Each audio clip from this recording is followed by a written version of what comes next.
اعوذ باللہ من الشیطان اللعین الرجیم بسم اللہ الرحمن الرحیم الحمد للہ وکفا وسلام علی عبادہ الذین اصطفیٰ. درود بھیجیے محمد و آل محمد.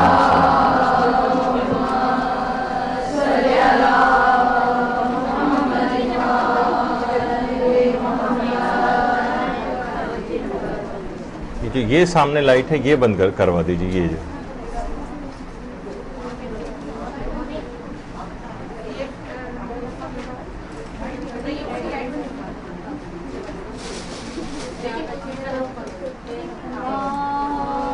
اللہم صلی علی محمد.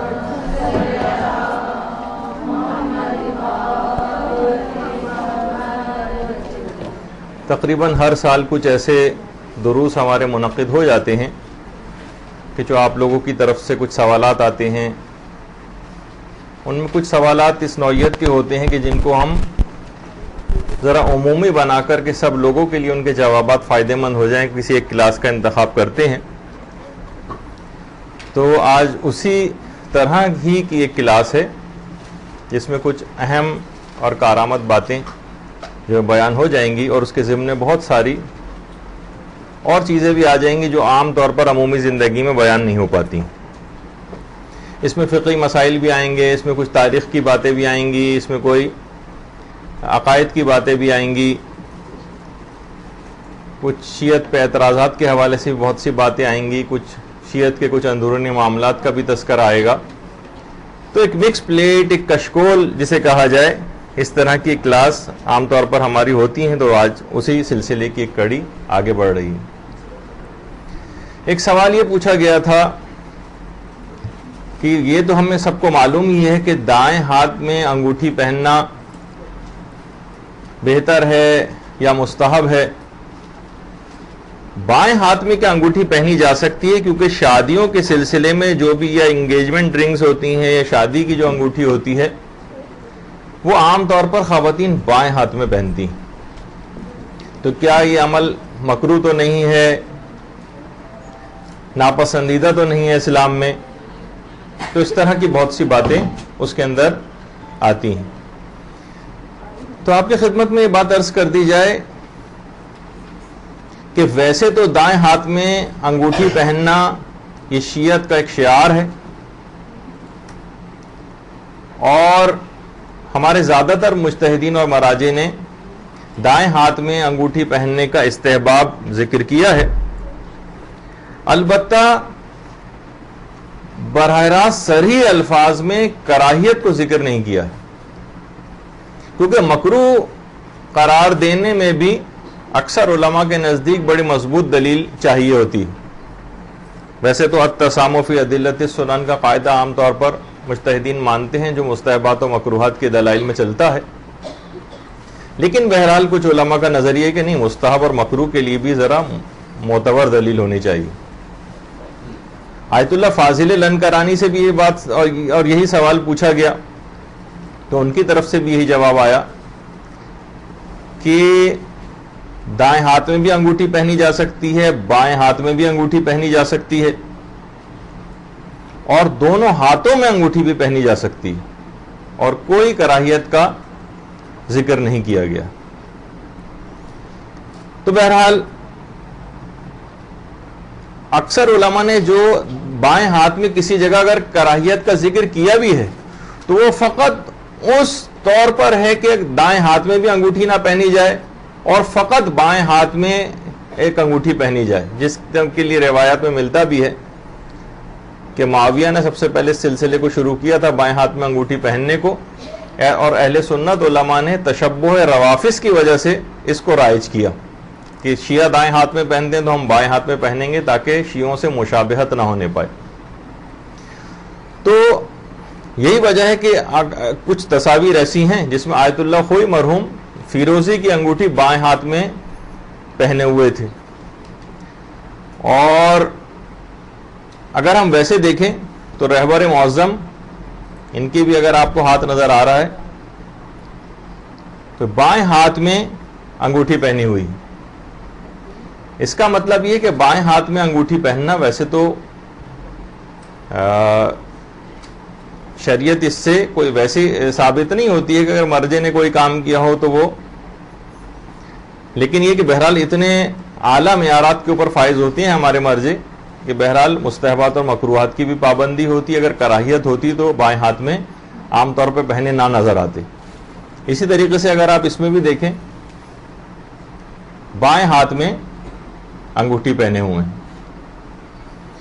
اچھا، اسی طرح سے امام خمینی کی جو تصاویر ہیں اس کے اندر بھی اگر آپ دیکھیں تو بائیں ہاتھ میں انگوٹھی پہنے ہوئے ہیں.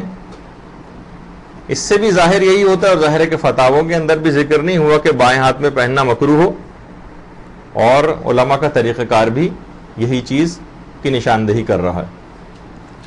اچھا، اسی طریقے سے ایک تصویر میں اور آپ دیکھیے، اس میں تو ہم کچھ خاص بات بھی اس کے اندر ایک ڈسکس کریں گے. اوپر نہیں جا رہی تصویر، یہاں چلے گی. اس میں بھی جو سب سے ایکسٹریم رائٹ پہ جو عالم بیٹھے ہوئے ہیں، یہ تینوں امام خمینی کے پوتے ہیں.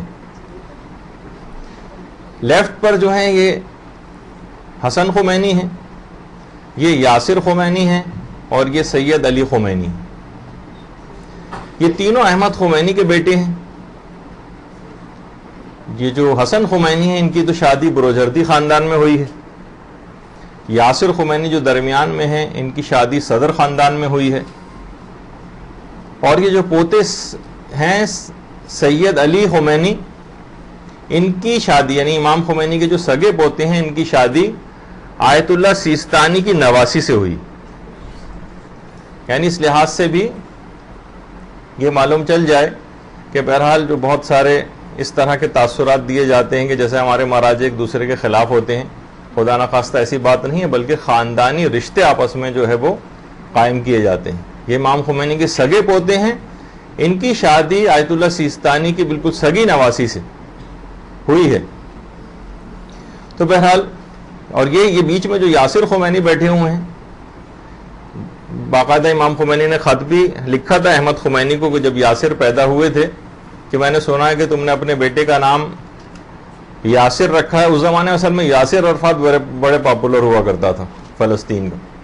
تو امام خمینی نے ایک لحاظ سے سرزنش کی تھی کہ کسی سے متاثر ہو کہ اگر تم نے یہ نام رکھا ہے تو یہ مناسب کام نہیں.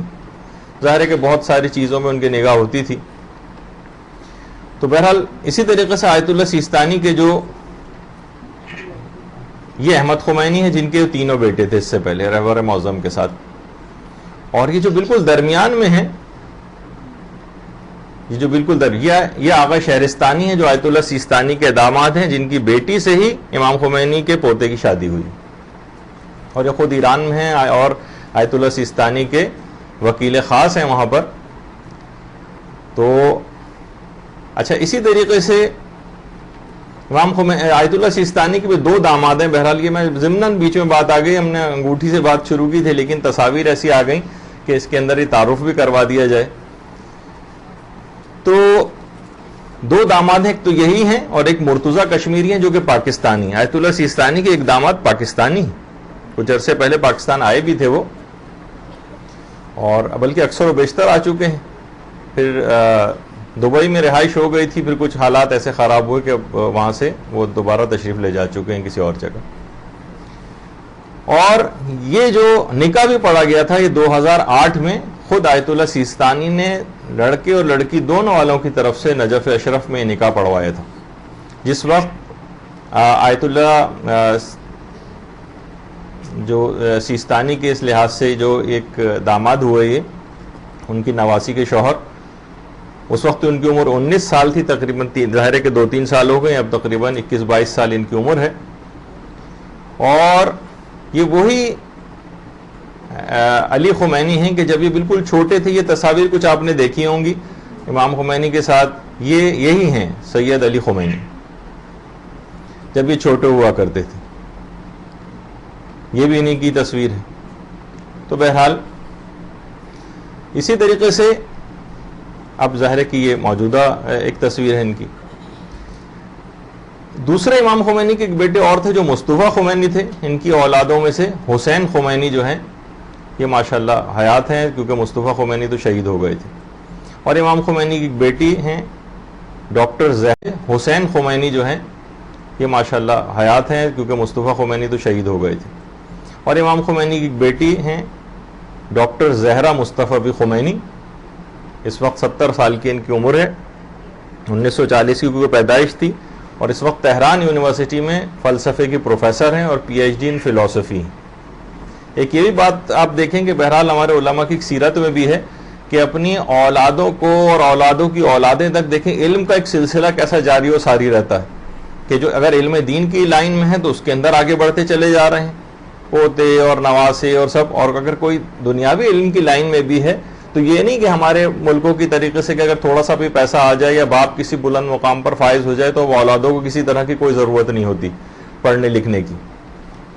نہیں، پی ایچ ڈی ان فلسفی کیا زہرا مصطفی خمینی نے، اور آج کل تہران یونیورسٹی میں پروفیسر. تو بہرحال جو بات یہاں سے شروع ہوئی تھی کہ دونوں ہاتھوں میں بھی پہنی جا سکتی ہیں، لیکن ضروری نہیں کہ یہی والا جو ہو، لیکن کراہیت کو صرف آپ کو ختم کرنے کے لیے کہ ایسا نہیں ہے کہ یہ کام زیادہ تر علماء نے اس کو مکروہ قرار نہیں دیا. ہاں، عقیق بھی پہن سکتے ہیں. اور اسی طریقے سے آیت اللہ صافیہ گل پائیگانی بہتر تو یہی ہے کہ دائیں ہاتھ کے اندر ہی پہنی جائے، کیونکہ مستحب قرار دیے گئے. تو انسان کو جب ایک ایک نیکی میدان قیامت میں ضرورت اس کی ہوگی تو پھر وہ کیوں ان مواقعوں کو کھوئے. تو بہرحال کے بیچ میں ایک سوال تھا، تو اس سے ضمن میں ہم نے بہت ساری اس طرح کی کوئی تاریخی چیزیں بھی آ گئیں، تو آپ کے سامنے یہ چیز بھی ہو گئی. اچھا، اب اس کے بعد ایک اور سوال یہ تھا، اور یہ والا سوال بہرحال آیت اللہ حسن زادہ عاملی سے بھی پوچھا گیا. آیت اللہ حسن زادہ عاملی آج کل عرفاء میں ان کا شمار ہوتا ہے، اور جب آیت اللہ بیجت تھے اس وقت بھی، لیکن ان کی شخصیت بہت زیادہ ابھر کر آ گئی تھی سامنے. تو بہرحال آیت اللہ حسن زادہ عاملی، بہرحال جوانی سے آیت اللہ حسن زادہ عاملی جو ہے علم دین اور عرفانیات اس میں قدم راہ پہ جو ہے آگے مسلسل بڑھاتے رہے. ان سے ایک سوال یہ پوچھا گیا کہ آپ یہ بتائیے کہ ہم اپنے علم اور عقل کو کیسے بڑھا سکتے ہیں.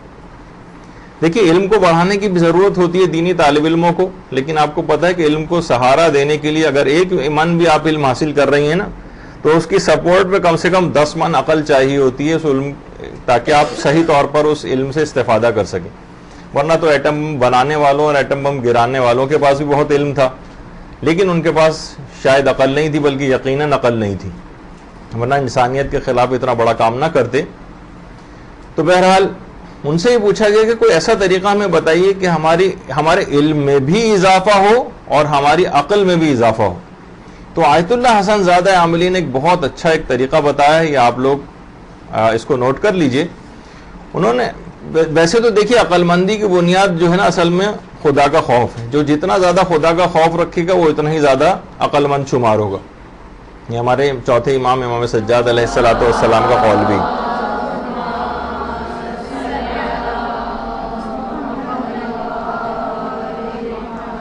تو آیت اللہ نے بتایا کہ اگر ایک کام ایسا ہے کہ اگر 40 روز تک اس کو روز کر لیا جائے، اور وہ ایک دعا ہے، یا حیو یا قیوم یا لا الہ الا انت، کم سے کم 40 روز تک کثرت کے ساتھ اگر اس ذکر کو پڑھا جائے تو اس سے انسان کے علم میں بھی بہت اضافہ ہوتا ہے اور عقل میں بھی بے پناہ اضافہ ہو جاتا ہے. عقل مند ہونا ایک اتنی اہم ترین چیز ہے. پوری دین کا مدار جو ہے وہ عقل کے اوپر آ جاتا ہے. تو ہم اپنی عقل کو کیسے بڑھائیں؟ علم تو ہو سکتا ہے کہ مختلف کتابیں پڑھنے سے حاصل ہو جائے، لیکن انسان ذرا دوسری طرف تباہی اور بربادی کی طرف بھی بعض اوقات چلا جاتا ہے. تو انہوں نے فرمایا کہ یا حیو یا قیوم یا لا الہ الا انت، کم سے کم 40 روز تک اس ذکر پہ مداومت کی جائے اور کثرت سے اس ذکر کو پڑھا جائے تو بہت زیادہ علم حاصل ہوگا اس کو، اور اس کی عقل میں بے پناہ اضافہ ہو جائے گا. تو ایک تو یہ کارآمد چیز تھی جو ظاہر ہے کہ ہمارے پاس، کیونکہ ہمارے مختلف چیزیں ہم دیکھتے ہیں کہ جو ان اوتھینٹک ذرائع سے آتی ہیں. ابھی اوپر ہی میں کوئی جنتری وغیرہ دیکھ رہا تھا، اس میں ایک عجیب و غریب، ایک بلکہ ایک استخارے کا نام ہی تھا استخارہ عجیب، کہ قبرستان جائیے اور کسی متقی کی قبر کے اوپر مثلا انگلی لگا کر اور جو یہ کیجئے، اور اس دوران جب تک یہ عمل کرتے رہیں گے 11 روز تک کوئی ریس میں یا پتہ نہیں کون سی گھڑ دوڑ وغیرہ اس کے اندر حصہ نہ لیں، اور پتہ نہیں ایسی اختراعات اپنی طرف سے جو نہ کسی روایت میں ذکر ہوئی ہیں نہ کسی معتبر کسی ذریعے سے آئی ہیں، بس اسی طریقے سے چیزیں شائع کی جاتی ہیں. تو بہرحال علماء اور مراجع ایک اوتھینٹک چیز ہوتی ہے، ان کے احادیث کے اعتبار اور اس کے اوپر بھی ان کی نگاہ ہوتی ہے، تو وہ جو بتاتے ہیں وہ ہمارے لیے بڑا اوتھینٹک ہوتا ہے کہ ہم اس کے اوپر عمل کریں یقین کے ساتھ. اچھا، اسی طریقے سے ویسے تو ایک سوال یہ بھی تھا، لیکن اس پہ ہماری وہ جو کتاب بھی کے سلسلے میں آ چکی ہے، دنیا و آخرت کی 100 پریشانیوں کا حل، اس کے اندر بہت ساری چیزیں خود علماء کے حوالے سے ذکر ہو چکی ہیں، لیکن رزق کی تنگی کے حوالے سے کچھ اعمال ایسے ہیں، بلکہ 9 اعمال ایسے ہیں جو آیت اللہ سیستانی نے خود بتائیں رزق کی تنگی کے حوالے سے. تو وہ ہم آپ کی خدمت میں ابھی پیش کر دیتے ہیں کہ وہ اعمال رزق کون سے ہیں. تو پہلا عمل تو آیت اللہ سیستانی نے اپنے استفتاح میں یہ بتایا کہ فجر کے بعد سورج نکلنے تک تعقیبات میں مشغول رہنا خود رزق میں بے پناہ اضافہ کرتا. فجر کے بعد سے لے کر اور سورج نکلنے تک تعقیبات میں مشغول رہنا. ہمارے ہاں تو عام طور پر ہوتا ہی جس طرح کا لائف سٹائل ہے کہ بہت مشکل اٹھتے ہیں کیونکہ رات کو دیر سے سویا جاتا ہے، بہت مشکل اٹھا جاتا ہے، اس کے بعد فوراً ہی بغیر کسی تعقیبات کے پڑے ایک دم سے بستر پہ گر کے سویا جاتا ہے.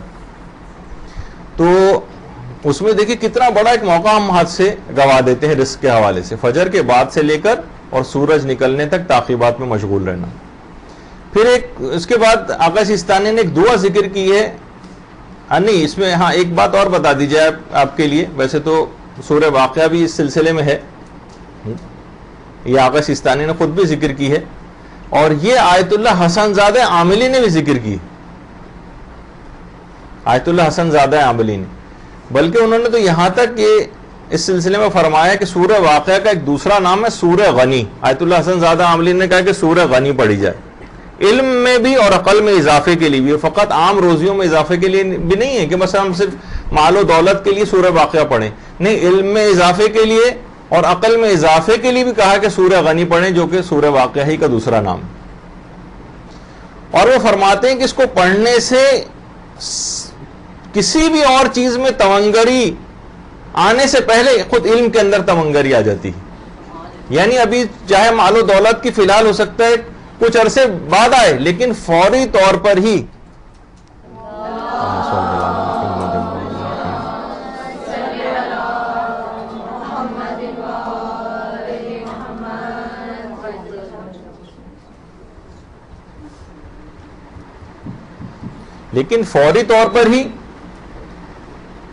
کسی اور چیز کے تونگری میں آنے سے پہلے ہی خود علم اور عقل کے اندر تونگری آ چکی ہوتی. تو یہ ایک بہت اہم بات ہے. لیکن بہرحال جو چیزیں آقا سیستانی نے بتائی ہیں، تو ایک تو وہی فجر کے بعد سورج کے نکلنے تک کا جو وقت ہوتا ہے اس میں تعقیبات میں مشغول رہنا، اور دوسری ایک دعا ہے جو سجدے میں پڑھی جاتی ہے. آقا سیستانی نے اس کا بھی الگ سے تذکرہ کیا ہے، یا خیر المسئولین و یا خیر المعطین ارزقنی وارزق عیالی من فضلک الواسع فإنک ذو الفضل العظیم. اور یہ مشہور ترین بھی ہے، شاید مفاتی کے اندر بھی آپ کو مل جائے گی. بہرحال یہ ایک دعا ہے الگ سے جو رزق کے سلسلے میں خود آقا سیستانی نے ذکر کی. اس کے علاوہ خود سورہ، ایک تو یہی سورہ واقعہ تو ابھی آپ نے سن ہی لیا، اس کے علاوہ ہر جمعے کو آقا سیستانی فرماتے ہیں سورہ صافات کا پڑھنا یہ رزق میں بے پناہ اضافہ کرواتا ہے. ہر جمعے کو سورہ صافات پڑھنا. لوگ کیونکہ آج کل بہت اس سلسلے میں پریشان ہیں، آپ ایام اعضا شروع ہونے والے ہیں، آپ میں سے اکثر خواتین مجالس بھی پڑھیں گی، تو باقاعدہ آقا سیستانی کے حوالے سے بہت ساری باتیں یا علماء اور مراجع کے لحاظ سے بہت سی باتیں آپ مجالس میں ذکر کریں. لوگ بڑے پریشان ہیں، ان کے مسئلوں کا حل ہونا چاہیے. سورہ صافات. اسی طریقے سے فرماتے ہیں کہ روز جمعہ ناخن اور مردوں کے اعتبار سے بھی ایک حکم ہے کہ مثلا اپنی مونچھوں کے بال وغیرہ کاٹنا. اس سے بھی خود یعنی روز جمعہ ناخن کاٹنے سے بھی رزق میں اضافہ ہوتا ہے. اور آقا سیستانی ایک اور چیز فرماتے ہیں کہ ہر نماز شب جو آپ پڑھ رہی ہیں اس کے جب سجدے میں آپ جائیں، نماز شب کے سجدے میں، کہ جو بھی کئی سجدوں میں بھی اس کو پڑھا جا سکتا ہے، اس دعا کو پڑھنا، یہ جو آپ کے سامنے ہے، یا خیرو مدعوبن سے لے کر اور انکا علی کل شیء قدیر تک. یا آپ لوگ چاہے تو اس کو جلدی جلدی لکھ لیں، ورنہ آپ کو الگ سے بھی اتنا اگر وقت نہیں بھی ہوا تو ہم اس کے پرنٹ آؤٹ آپ کو بعد میں دے دیں گے، کیونکہ یہ ذرا لمبی دعا ہے، لکھنے میں کافی وقت آپ کو لگ جائے گا. جی ہاں یہ ضرور آپ لوگ لکھ لیجئے گا. یا آپ لوگ چاہے تو اس کو جلدی جلدی لکھ لیں، ورنہ آپ کو الگ سے بھی اتنا اگر وقت نہیں بھی ہوا تو ہم اس کے پرنٹ آؤٹ آپ کو بعد میں دے دیں گے، کیونکہ یہ ذرا لمبی دعا ہے، لکھنے میں کافی وقت آپ کو لگ جائے گا. جی ہاں یہ ضرور آپ لوگ لکھ لیجئے گا.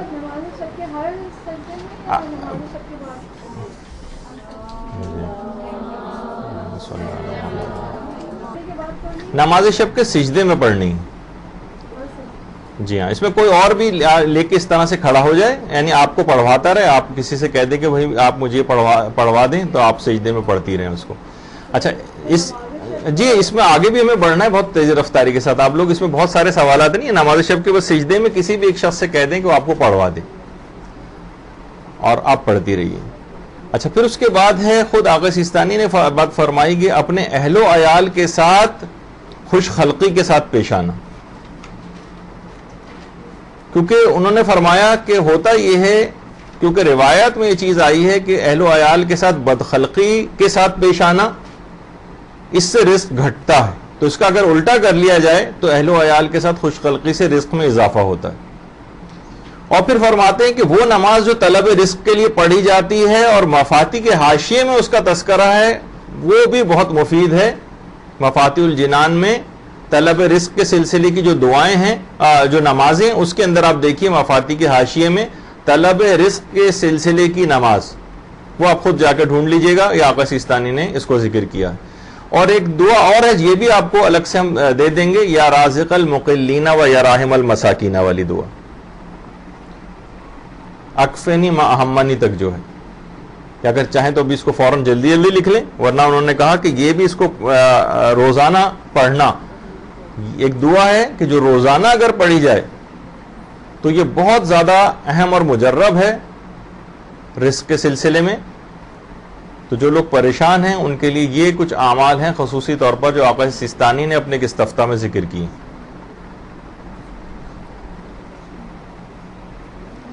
یا رازق المقلین و یا راحم المساکین و یا ولی المؤمنین و یا ذی القوۃ المتین صلی علی محمد و آل بیتہ وارزقنی و عافنی و اکفنی ما اہمنی. یہ ایک دعا ہو گئی. اچھا اب دیکھیے ان دعاؤں کی بڑی اہمیت ہے. آقا سیستانی سے ایک سوال یہ بھی کیا گیا کہ دعا کی قبولیت کی کیا شرطیں، دعا کی قبولیت کی، کہ آیت اللہ سیستانی نے بڑا ایک عجیب جواب دیا. فرماتے ہیں کہ وہ قبولیت جس کا خدا نے وعدہ کیا ہے اس کے لیے کسی شرط کی کوئی ضرورت نہیں. وہ شرط، وہ قبولیت جس کا خدا نے وعدہ کیا ہے اس کے لیے کسی شرط کی کوئی ضرورت نہیں. خدا ہر پکارنے والے کی دعا کو قبول کرتا ہے اور اہل معرفت کے لیے یہی کافی. اور یہ فرماتے ہیں کہ اگر انسان، اپنے استفتاح میں ذکر کیا، اگر انسان دعا کرنے کی لذت کو درک کر لے تو اس کو اس بات کے بعد دعا کے قبول ہونے کی کوئی پرواہ نہیں رہے گی کہ میری دعا قبول بھی ہو رہی ہے، قبول نہیں ہو رہی. یعنی فرماتے ہیں کہ انسان دعا کی لذت کو درک کر لے تو اس کے بعد اسے کسی حاجت کے قبول ہونے کی کوئی پرواہ باقی نہیں رہے گی کہ میری حاجت پوری ہو رہی ہے یا نہیں پوری ہو رہی. تو بہرحال یہ ایک بڑی اہم بات ہے. تو دعاؤں کے سلسلے میں بھی یہ ایک تو عمر اور عقل کے اعتبار سے بھی باتیں آ گئیں اور رزق کے اعتبار سے بھی آیت اللہ سیستانی نے جو عمل اور دعائیں بتائی ہیں ان کا بھی تذکرہ ہو گیا. اچھا اب ایک سوال ایک اور بھی تھا اور اس کو بہرحال علماء نے اپنی کتابوں میں الگ سے بھی کافی ڈسکس کیا کہ یہ جو جتنے بھی ہمارے اسلامی مہینے ان کے یہ نام کیوں ہیں. مثلا ربیع الاول سے کیا مراد ہوتی ہے، جمادی الاول کے معنی کیا ہیں، جمادی الثانی کیا چیز ہوتی ہے، رجب کیا چیز ہوتی ہے، اس کے لفظی اعتبار سے کیا معنی ہیں، کیا ہوتا ہے اس کے اندر. تو بعض اوقات دماغ میں آتا ہے نا کہ سفر ہے، سفر کے معنی کیا ہیں. تو بہرحال اچھا سوال تھا تو ہم نے کہا کہ اس پہ پورا تھوڑا سا اس موضوع پہ تو کچھ گفتگو ہو جائے. دیکھیے زمانے جاہلیت جو تھا اس میں کچھ 4 مہینے ایسے تھے کہ جن کا بڑا احترام کیا جاتا تھا. محرم، سفر، ذی قعدہ اور ذی الحج، اس میں جنگیں بالکل نہیں ہوتی تھیں، اس میں لڑائیاں بالکل بند ہو جاتی تھیں، اور یہ حکم حضرت ابراہیم کے زمانے سے چلا آ رہا تھا. ایسا نہیں کہ یعنی عربوں میں اور جاہل اور کافر معاشرے کے اندر بھی یہ چیز کیسے تھی، ان مہینوں کا احترام کیسے تھا، یہ حضرت ابراہیم کے حکم کی شریعت سے چلا آ رہا تھا. یعنی اگرچہ وہ کافر تھے، مشرک تھے، بت پرست تھے، لیکن بہرحال وہ ان مہینوں کا پھر بھی بڑا احترام کرتے تھے. حضرت ابراہیم نے حکم اس وجہ سے دیا تھا تاکہ لوگوں کو جنگ سے نکال کر امنیت کی طرف راغب کیا جائے، کیونکہ 4 مہینے کا اچھا خاصا ایک لمبا پیریڈ اس طرح کا آ جاتا ہے کہ جس میں انسان اگر جنگ و جدال سے دور ہو جائے، اور اسی میں عرب اکثر جو ہے عبادت اور اطاعت کی طرف بھی مائل ہو جاتے تھے. اور 4 ماہ تک جنگ نہ کر کے ان کی رگ جنگجوئی کو تاکہ ضعیف کر دیا جائے، یہ ایک حکمت تھی اس حکم کے اندر. تو اب بھی آپ دیکھتے ہیں کہ جن جگہوں کے اوپر بھی باطل کو اپنی کوئی کارگزاری کرنا ہوتی ہے، وہ نہیں چاہتا کہ وہاں پر کوئی ترقی ہو، کوئی نہیں چاہتا کہ وہاں کے لوگ اقتصادی طور پر مضبوط ہوں، وہاں کسی نہ کسی جنگ کو مسلط کر دیا جاتا ہے. باطل کی ہمیشہ سے پالیسی رہی، امن و امان کا خراب کر دینا، چاہے ملک کے اندر بدامنی کی فضا پیدا ہو جائے جیسے ہمارا پاکستان کی اس وقت حالت ہوئی ہے. تو یہ باطل کی پوری سازش کے تحت اس طرح سے یہ کام ہوتا آ رہا ہے ہمیشہ سے، کہ ہمیشہ سے جنگوں کے اندر الجھا کے رکھا جاتا ہے. پیغمبر اسلام کو دیکھیں کہ ہم کتنی اللہم صلی علی محمد و علی محمد مسلسل جنگوں میں الجھا کے رکھا گیا پیغمبر کو، کتنے غزوے اور کتنے سریے ہوئے پیغمبر کے اس دور میں. اور یہ تو خود میدان احد ہے، اور وہ والا ٹیلا ہے کہ جس پر پیغمبر نے خود تیر اندازوں کو مقرر کیا تھا، تیر اندازوں والا جو ٹیلا کہا جاتا ہے. تو بڑے اس کی ہم جب انشاءاللہ جب حج کی کلاسز ہوں گی اور اس میں زیارات کا ذکر کریں گے تو اس وقت ان چیزوں کا بھی تذکرہ آئے گا. تو رسول کے ساتھ اس طرح سے پیغمبر اسلام کی پوری زندگی جنگ و جدال کے اندر باطل ہمیشہ سے مسلط کر کے رکھتا ہے یہ سب چیزیں. اسی طریقے سے امیر المومنین علیہ الصلوۃ والسلام کو جنگوں میں رکھا گیا.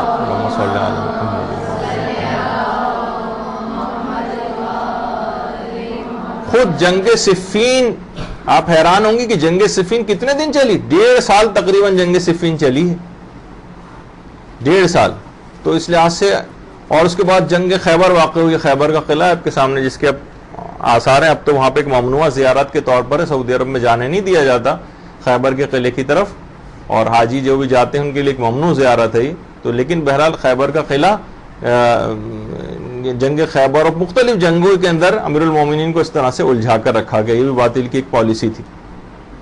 اسی طریقے سے ایران عراق جنگ جب دیکھا کہ انقلاب اسلامی یہاں پر آ گیا، ایک مسلط کر دی گئی ان کے اوپر جنگ، جسے ایران ریڈیو اور ٹی وی ہمیشہ سے مسلط کردہ جنگ کہتا آ رہا ہے. تو بہرحال کسی بھی جگہ کو کمر توڑنے کے لیے ہمیشہ سے باطل ایسا کام کیا کرتا ہے. تو عراق جنگ کے اندر تقریباً 10 لاکھ لوگ جو ہیں وہ طرفین کے یہاں سے شہید ہوئے اور وہاں سے مارے گئے. تو بہرحال ملا کے 10 لاکھ لوگ کی کم نہیں ہوتے. لیکن یہ کیوں؟ تاکہ جو ہے اس کی ایک اقتصادی کمر کو ایران کی توڑا جائے اور وہاں پہ کوئی ترقی نہ ہو سکے. لیکن اس کے بعد دیکھا کہ آپ نے بہرحال وہ قوم کیونکہ اپنے اس کے اوپر چلتی ہے رہبروں کے فرامین پر، تو اس طرح سے انہوں نے ترقی بھی کی.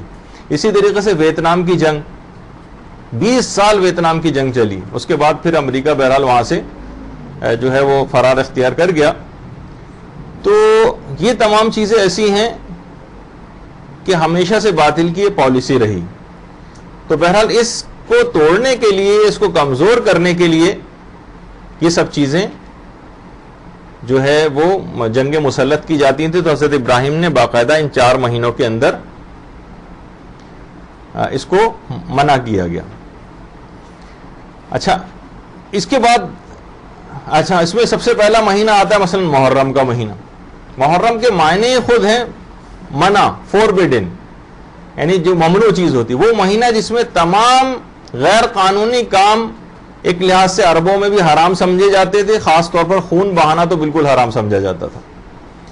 اب دیکھا جائے تو آج کا دور کتنا زمانے جاہلیت کے دور سے بدتر ہے کہ اسی محرم کے مہینے میں صاحبان ایمان کا خون بہایا جاتا ہے. کم سے کم وہ شاید وہ کافر جو اس مہینے کا احترام کیا کرتے تھے اور جنگیں نہیں کیا کرتے تھے، آج کے مسلمان ان کافروں سے بھی بدتر کہ اسی میں صاحبان ایمان کا اس محرم کے مہینے میں خون بہایا جاتا ہے. تو بہرحال محرم، اچھا پھر اس کے ساتھ آتا ہے محرم الحرام، وہ جو حرام کا لفظ اس کے بعد آ رہا ہے وہ احترام کے معنوں میں، احترام والا یعنی مہینہ۔ اس کے بعد آتا ہے سفر۔ اچھا محرم اور سفر کو ملا کر سفران کہتے ہیں، سفران۔ اچھا ذی الحجہ کے بعد یعنی ذی الحجہ کو گزرنے کے بعد محرم اور سفر میں اس زمانے میں خانہ خدا حاجیوں سے خالی ہو جاتا تھا۔ محرم کا ابتدا ہو جاتی تھی اور سفر میں، ان دونوں مہینے جن کو ملا کے سفران کہا جاتا ہے۔ سفر یعنی ایک لحاظ سے اس کو کہا جائے خالی، یا اردو میں جس طرح سے ہم کہتے ہیں صفر، یعنی ایک لحاظ سے اس کو کہا جائے خالی، یا اردو میں جس طرح سے ہم کہتے ہیں صفر۔ تو حاجیوں سے خالی ہو جاتا تھا، اس وجہ سے اس کا نام سفر رکھا گیا، محرم میں بھی، اور اس کے بعد سفر میں تو حاجی اور بہت زیادہ جو ہے کم ہو جاتے تھے، سبھی لوگ تقریباً وہاں سے چلے جاتے تھے، تو اس وجہ سے اس کا نام یہ پڑ گیا تھا۔ اسی میں ہی مہینے میں آپ اگر وہ دیکھیں، حضرت سکینہ کی شہادت ہوئی ہے، امام موسیٰ کاظم علیہ السلام کی ولادت کا مہینہ ہے، اللہم صلی علی محمد و آل محمد۔ اس کے علاوہ امام علی رضا علیہ السلام کی شہادت ہے، شہادت حضرت زینب ہے، پیغمبر اسلام کی وفات بھی اسی مہینے میں ہوئی ہے، امام حسن کی شہادت بھی اسی مہینے میں ہوئی ہے۔ تو بہرحال سفر کا مہینہ ایک اس لحاظ سے وفاتوں اور شہادتوں سے جو ہے وہ بھرا ہوا ہے۔ اس کے بعد آتا ہے ربیع الاول۔ ربیع کہتے ہیں بہار کو، بہار کا پہلا مہینہ ربیع الاول، یعنی بہار کا، جس زمانے میں نام پڑا تھا اس زمانے میں بہار کا موسم چل رہا تھا۔ تو بہرحال اس ربیع الاول کا مہینہ آپ کو پتہ ہی کہ بہرحال پیغمبر اسلام کی پیدائش کا مہینہ ہے۔ اللہم صلی علی محمد و آل محمد۔ اس کے علاوہ ہمارے چھٹے امام امام صادق کی پیدائش کا مہینہ ہے، اور پیغمبر کا مکے سے مدینہ ہجرت، یہ جو رستہ ہے، یعنی اگر ہم یہاں سے اور آگے کی طرف جو فلیٹ آپ کو نظر آ رہے ہیں اس کی طرف چلیں، ان بلڈنگز کی طرف، تو پیغمبر اسی رستے سے چل کر، اور اس کے بالکل پیچھے مسجد الحرام، جہاں ساری حاجی رخ کر کے جا رہے ہیں، یہ پیغمبر کے جانے کی جگہ ہے، جہاں مکے سے مدینہ جب ہجرت کی تھی، اور بالکل پیچھے ان کی پیٹھ کی طرف مسجد الحرام اور خانہ کعبہ۔ اور اس کے اندر تو شاید یہ کرسر ہاں آ رہا ہے یا نہیں، ہاں یہ آ رہا ہے، یہ جو جگہ یہاں پر ایک زمانے میں حضرت ابو بکر کا گھر ہوا کرتا تھا، اور پیغمبر جب یہاں سے سامنے سے گزر رہے تھے تو حضرت ابو بکر نے یہاں سے جھانک کر دیکھا اور پھر پیغمبر کے ساتھ ہو لیے تھے۔ وہ پھر ایک تفصیلی واقعہ ہے جو انشاءاللہ ہم جب حج کی کلاسز ہوں گی تو اس میں ذکر کریں گے۔ آج کل تو خیر یہاں پر پہلے ایک دھوبی گھاٹ ہوا کرتا تھا اس جگہ پر، اور اس کے بعد آج کل یہاں پر ایک کیسٹ کی دکان ہے جس کا نام ہونین ہے، اور یہاں سے پیغمبر، بہرحال یہ پیغمبر کی ہجرت کی جگہ ہے۔ پیغمبر بڑے راستوں سے ہوتے ہوئے، پیغمبر کی ہجرت کا راستہ ہے، اس کا اوپر سے ایک ویو ہے کہ پیغمبر کتنی مشکلات سے یہاں سے ہوتے ہوئے گئے، اور سیدھا سیدھا راستہ نہیں تھا، دیکھیں کہ بالکل کتنے پیچ و خم تھے اس راستے کے اندر، کہاں سے ہوتے پھر یہاں پر مدینہ پہنچے تھے۔ تو بہرحال مکے سے مدینہ ہجرت بھی ہوئی ہے، اور اسی مہینے میں پیغمبر کے جو فرزند ہیں، ایک روایت کے مطابق حضرت ابراہیم، ان کا انتقال بھی، جن کی قبر جنت البقیع میں ہے، ان کا انتقال بھی اسی مہینے میں ہوا تھا۔ اس کے علاوہ بہرحال 11ویں امام کی شہادت بھی ہے، عید زہرا 9 ربیع الاول کو، وہ بھی اسی مہینے میں آتی ہے، حضرت ابو طالب کی وفات بھی اسی مہینے کی۔ تو بہرحال ربیع الاول، ربیع معنی بہار، یعنی بہار کا پہلا مہینہ۔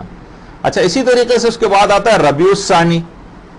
ربیع الثانی یعنی بہار کا دوسرا مہینہ، اس میں بس 11ویں امام کی ہماری ولادت ہے اس مہینے کے اندر، اللہم صلی علی محمد و آل محمد۔ پھر اس کے بعد آتا ہے جمادی الاول۔ جمادہ کہتے ہیں اصل میں خشک اور جامد چیز کو، اور یہ گرمیوں کا پہلا مہینہ ہے۔ جمادی الاول یعنی گرمیوں کا اور خشکی کا پہلا مہینہ۔ اچھا ایک روایت کے مطابق پیغمبر اسلام کی حضرت خدیجہ سے جو شادی ہوئی تھی ام المومنین سے، وہ اسی مہینے میں ہوئی، اور یہ جہاں پہ یہ پول لگا ہوا ہے، یہ سامنے مسجد الحرام ہے، اور یہ جو پول سامنے ہے، یہاں پر حضرت خدیجہ کے ساتھ پیغمبر اسلام 30 سال تقریباً اس گھر کے اندر رہے، اور اسی گھر میں ہی، اب تو خیر یہ گھر نہیں، یہ تو پیچھے ٹوائلٹ بنے ہوئے ہیں، جہاں پر ایک کھمبا ہے، یہاں پر گھر ہوا کرتا تھا پیغمبر کا۔ جہاں پہ حضرت خدیجہ کے ساتھ رہے اور اسی گھر میں ہی شہزادی کی ولادت بھی ہوئی. جی ہاں گھر ختم ہو چکا, اب تو یہاں پہ پول ہے اور سامنے ٹوائلٹ ہے اس کے. اچھا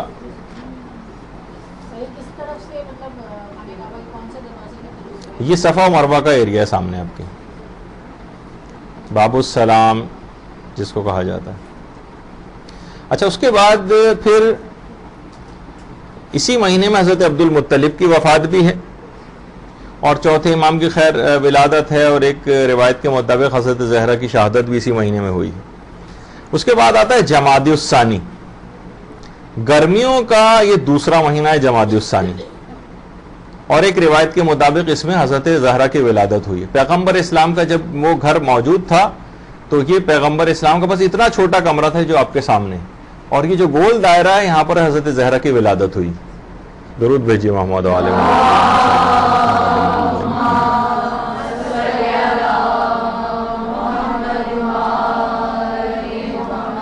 بہرحال اب اس زیارت کو بھی ختم کر دیا گیا ہے, بس یہ اتنا مختصر سا کمرہ پیغمبر کا ہوا کرتا تھا. پھر اس کے بعد آ جاتا ہے رجب کا مہینہ, یہ 7واں مہینہ ہے. رجب عظیم اور بزرگ چیز کو کہا جاتا ہے. رجب جنت کی ایک نہر کا نام بھی ہے جس کا پانی جو ہے وہ دودھ سے زیادہ سفید اور شہد سے زیادہ شیریں کہا جاتا ہے.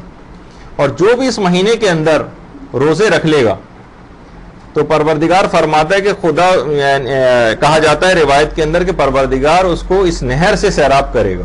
یہ جو رجب کی جو نہر ہے جو جنت میں, اس سے سیراب کرے گا. اور پیغمبر اسلام خاص طور پر اس مہینے میں استغفار کرنے کی بڑی تاکید کرتے تھے رجب کے مہینے میں. اور بہرحال وہ بات بھی مشہور ہے کہ پیغمبر کی معراج بھی یہیں سے ہوئی ہے. اس کے علاوہ اسی رجب کے مہینے میں امیر المومنین کی ولادت بھی ہے, اور ایک روایت کے مطابق حضرت ابراہیم جو پیغمبر کے فرزند تھے ان کی وفات اس مہینے میں ہوئی ہے. اس کے علاوہ خیبر بھی اسی مہینے میں فتح ہوا ہے, اور خود عید بعثت وہ بھی اسی مہینے میں ہے. اور 28 رجب کو امام حسین کی کربلا کی طرف روانگی مدینے سے وہ بھی اسی مہینے میں ہوئی. اچھا اس کے بعد آ جائیے شعبان کا مہینہ. شعبان اصل میں شعب سے نکلا ہے. شعب کہتے ہیں شاخ کو. اصل میں عرب جو لوگ تھے وہ گروہ بنا کر اور ایک پارٹی بنا کر اور شاخوں کی صورت میں مختلف جگہوں پہ پانی کی تلاش میں نکلا کرتے تھے. ایک تو شعب کے معنی اس طرح سے گروہ کے بھی ہیں کہ پانی کی تلاش میں گروہوں کی صورت میں نکلا کرتے تھے. اس کے ایک معنی شعبان کے ایک معنی مسلسل بڑھنا بھی ہے کہ اس میں رحمت الہی بڑھتی چلی جاتی ہے, بڑھتی چلی جاتی ہے.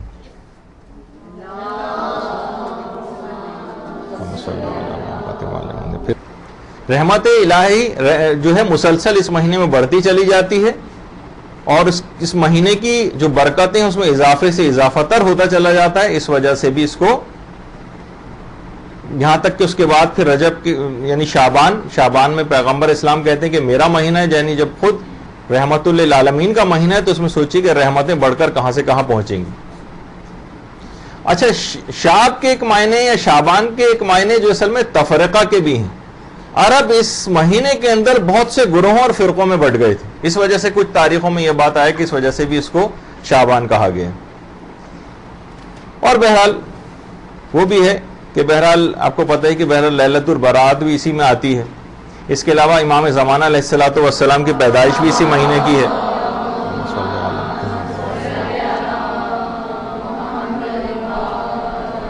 اور یہ تو خود ہی مہینہ ہی پورا پیدائشوں کا اسی طریقے سے امام حسین علیہ الصلوۃ والسلام کی پیدائش بھی اسی مہینے کی ہے. اللہم صلی علی محمد وعلی محمد. اور حضرت زینب سلام اللہ علیہ, حضرت عباس علمدار, حضرت علی اکبر, حضرت قاسم کی ولادت کا مہینہ بھی یہی. اللہم صلی علی محمد وعلی محمد.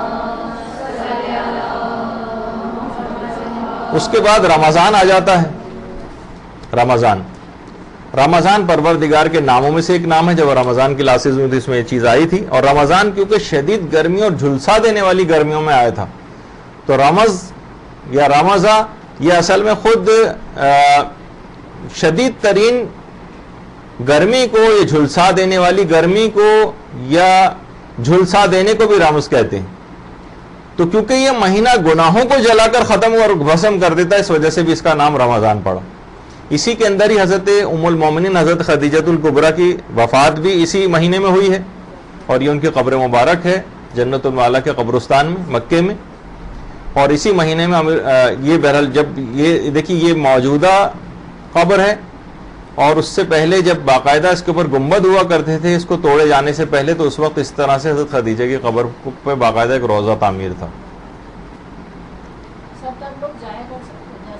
جب جاتے تھے، اور اب پابندی ہو گئی ہے جب سے اب تو یہاں یہ ممنوع زیارتوں میں سے بس دور سے دیکھ سکتے ہیں، اس کو قریب نہیں جا سکتا ان کے کوئی، بلکہ نظر بھی نہیں آتی ہیں، ان کے سامنے ایسی جالیاں وغیرہ لگا دی گئی ہیں.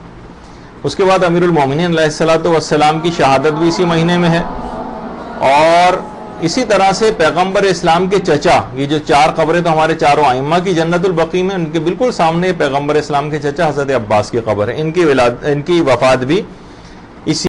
اس کے بعد امیر المومنین علیہ الصلوۃ والسلام کی شہادت بھی اسی مہینے میں ہے. اور اسی طرح سے پیغمبر اسلام کے چچا، یہ جو 4 قبریں تو ہمارے چاروں ائمہ کی جنت البقیع میں، ان کے بالکل سامنے پیغمبر اسلام کے چچا حضرت عباس کی قبر ہے، ان کی وفات بھی اسی مہینے میں ہوئی ہے رمضان میں. اس کے علاوہ بہرحال امام حسن کی ولادت بھی ہے، شب قدر بھی اسی مہینے میں آتی ہے. اس کے بعد آ جائیے شوال. ہیں اصل میں مختلف الگ الگ روایات ہیں. اب تاریخ کی چیزوں کو چھوڑیے، تو آپ خود کیلنڈر کے اندر بھی دیکھ لیجئے گا. اس کے اندر شوال، شوال کے معنی ہے ٹوٹنا اور الگ ہونا. عرب اس زمانے میں جب یہ مہینے کا نام رکھا گیا، عرب اس زمانے میں اصل میں گھروں کو چھوڑ کر الگ ہو کر شکار کے لیے، سیر و تفریح کے لیے نکل جایا کرتے تھے. اپنے گھروں کو چھوڑ کر تفریح کے لیے نکل جاتے تھے، اس وجہ سے بھی اس کا نام شوال پڑا. اور عربوں میں کانسیپٹ مشہور تھا، اور یہ پتہ نہیں ہمارے ہاں بھی بہرحال ہندوستانی معاشروں میں بھی چیز آ گیا، بڑی بوڑھیاں جو کہتی ہیں کہ جو شادی بھی شوال میں ہوگی وہ ہمیشہ ناکام ہوگی. شاید ہمارے ہاں یہ بھی یہی کانسیپٹ ہے. اور بہرحال عید کا مہینہ تو ہوتا ہی ہے، لیکن پیغمبر اسلام کی حضرت ام سلمہ سے شادی وہ اسی مہینے میں ہوئی، شوال میں. یہ جو جنت البقیع میں 9 کی 9 ازواج کی قبریں مبارک بالکل ایک ساتھ ہیں، اسی کے اندر کوئی یہ قبر حضرت ام سلمہ کی بھی. بس صرف ایک زوجہ، بس چلیں پھر تفصیل ہم کبھی اور بیان کریں گے. بہرحال یہ 9 قبریں ہیں یہاں پر تقریباً، اور یہ سب کی سب پیغمبر کی زوجات کی ہیں، اور جو کہ جنت البقیع میں. پیغمبر اسلام کا اپنا نکاح حضرت ام سلمہ سے بہرحال اسی مہینے میں ہوا تھا. اسی میں حضرت کہا جاتا ہے کہ شوال کے مہینے میں ایک روایت ہے کہ حضرت ابو طالب کی شہادت اس مہینے میں ہوئی. یہ حضرت ابو طالب علیہ الصلوۃ والسلام کی قبر مبارک ہے. درود بھیجیے محمد و آل محمد.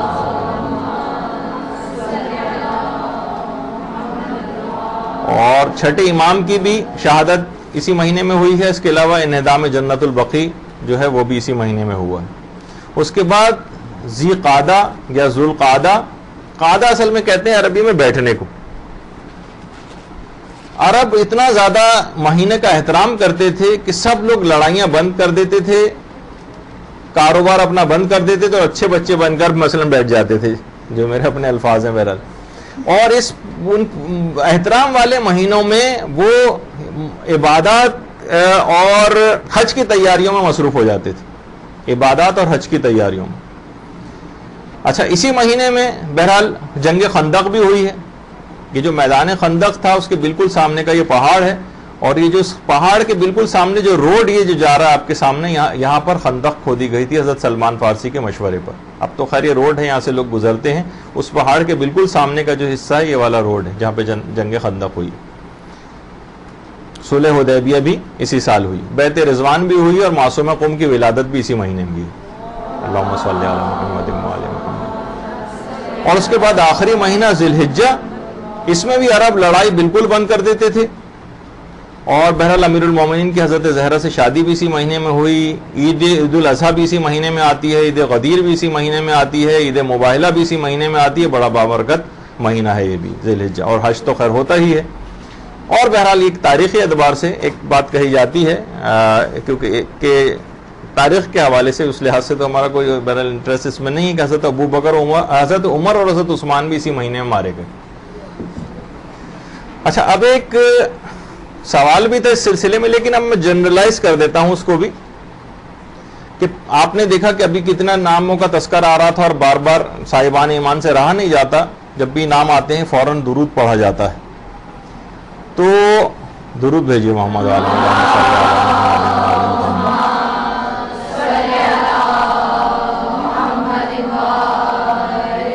تو کیا ہر دفعہ اس درود کا پڑھنا واجب ہے یا بہت ضروری ہے؟ کیا اس کا مسئلہ کیا ہے؟ تو دیکھیے اس کی بہت زیادہ تاکید ہے. بہت بدبخت ہوگا کوئی چلے بلند آواز سے نہ بھی اگر پڑھا جائے تو کم سے کم جتنی دفعہ بھی نام آئے دل کے اندر تو ضروری درود انسان پڑھ لے. اللہم صلی علی محمد و آل محمد.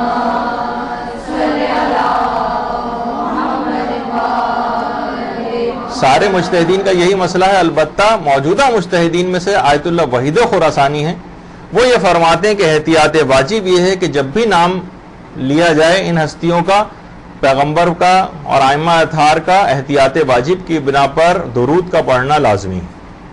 یہ آیت اللہ وحید خراسانی کا مسئلہ. اور باقی مراجع خیر تاکیدی مستحب قرار دیتے ہیں، ضرور بھیجنا چاہیے درود، سخت بے ادبی ہے کہ ان کے ناموں کے بعد درود نہ بھیجا جائے. تو بہرحال اور ایک سیٹنگ اگر کوئی ہو، ویسے ہم علماء سے پوچھا گیا، کہا کہ کم سے کم ایک سیٹنگ اگر کوئی ایسی ہے تو اس کے اندر درود کو جو ہے وہ ضرور پڑھ لیا جائے. اچھا، اب وہ جو ایک آیت ہے، ان اللہ و ملائکتہ یصلون علی النبی یا ایھا الذین آمنوا صلوا علیہ وسلموا تسلیما.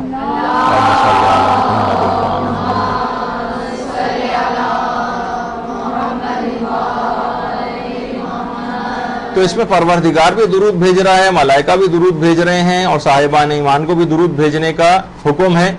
تو ان تینوں کے درود بھیجنے میں کیا کوئی خاص فرق ہے یا تینوں ایک ہی طرح سے درود بھیجتے ہیں؟ تو علماء نے فرمایا ہے کہ الگ الگ شخصیات کے اعتبار سے درود کی کیفیت بھی الگ الگ ہوتی ہے، اس کے الگ الگ معنی ہیں. جب اس کی نسبت پروردگار سے دی جائے گی تو اس کے معنی ہوں گے بندوں کے لیے نزول رحمت. جب پروردگار درود بھیجتا ہے تو اس کے معنی ہوتے ہیں، بہت سے لوگ کہتے ہیں پروردگار پر واجب ہے. نہیں، پروردگار پہ کوئی چیز واجب نہیں. یہاں پروردگار کے درود بھیجنے سے مراد یہ ہے کہ اپنے بندوں کی طرف نزول رحمت کرنا. اور اگر اس کی نسبت ملائکہ سے دی جاتی ہے، جب کہ ملائکہ درود بھیجتے ہیں، تو اس کے معنی یہ ہوتے ہیں کہ ملائکہ، بہت سی روایات کے اندر فرشتوں کا مومنین کے لیے درود بھیجنا بھی ذکر ہوا ہے. اس کے معنی پھر یہ ہوتے ہیں کہ دعا، استغفار یا طلب مغفرت، یعنی فرشتوں کے درود بھیجنا مومنین کے لیے اس کے معنی ہوتے ہیں دعا کرنا، ان کے لیے استغفار کرنا یا خدا سے مغفرت طلب کرنا اس بندہ مومن کے لیے. اور جب اس کی نسبت مومنین سے دی جاتی ہے، اگر انبیاء کی نسبت ہو تو درجات کی بلندی معنی ہوتے ہیں، اور عام مومنین تو طلب رحمت اس سے مراد ہوتی ہے. تو بہرحال الگ الگ کے اعتبار سے الگ الگ ہیں، اور درود نہ بھیجنے کے بہت زیادہ نقصانات ہیں. پیغمبر فرماتے ہیں کہ جو مجھ پر درود نہیں بھیجتا اس کا کوئی دین نہیں ہے. اس کی پیشانی پر شقاوت اور بدبختی کے داغ نمایاں ہوں گے، وہ شقی اور بدبخت ہوگا. الگ الگ روایتیں ہیں ساری. وہ ذلیل و رسوا ہوگا. بہت سی روایات میں ایسے افراد کو بخیل بھی کہا گیا ہے، بخیل، جفاکار کہا گیا ہے. ایسی محفل ان کے لیے حسرت و یاس کا سبب آخرت میں بن جائے گی جس میں انہوں نے درود نہیں پڑھا ہوگا. اور اللہم صلی علی محمد و آل محمد.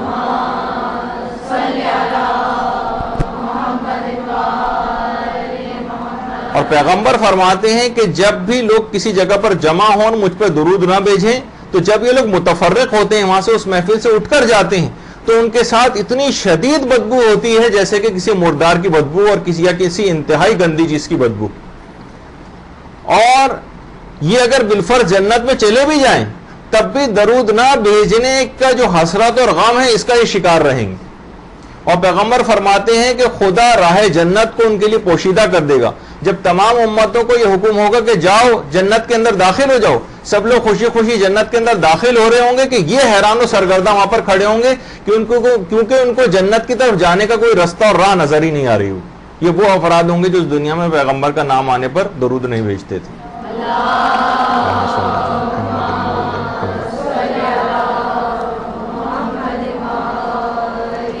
اچھا، اب ایک سوال یہ پوچھا گیا تھا اور تاریخ کے حوالے سے، کیونکہ ہماری مختلف اور متفرق باتیں اس کے اندر آ رہی ہیں، کہ واقع کربلا، جیسے کہ اب محرم بھی شروع ہونے والا ہے تو اس حوالات بہت سی جگہوں پہ اٹھتے ہیں، اور اہل سنت کے کچھ علماء نے ایک الزام بھی لگایا ہے، اور وہ ہے حضرت زینب سلام اللہ علیہا کے شوہر عبداللہ ابن جعفر طیار،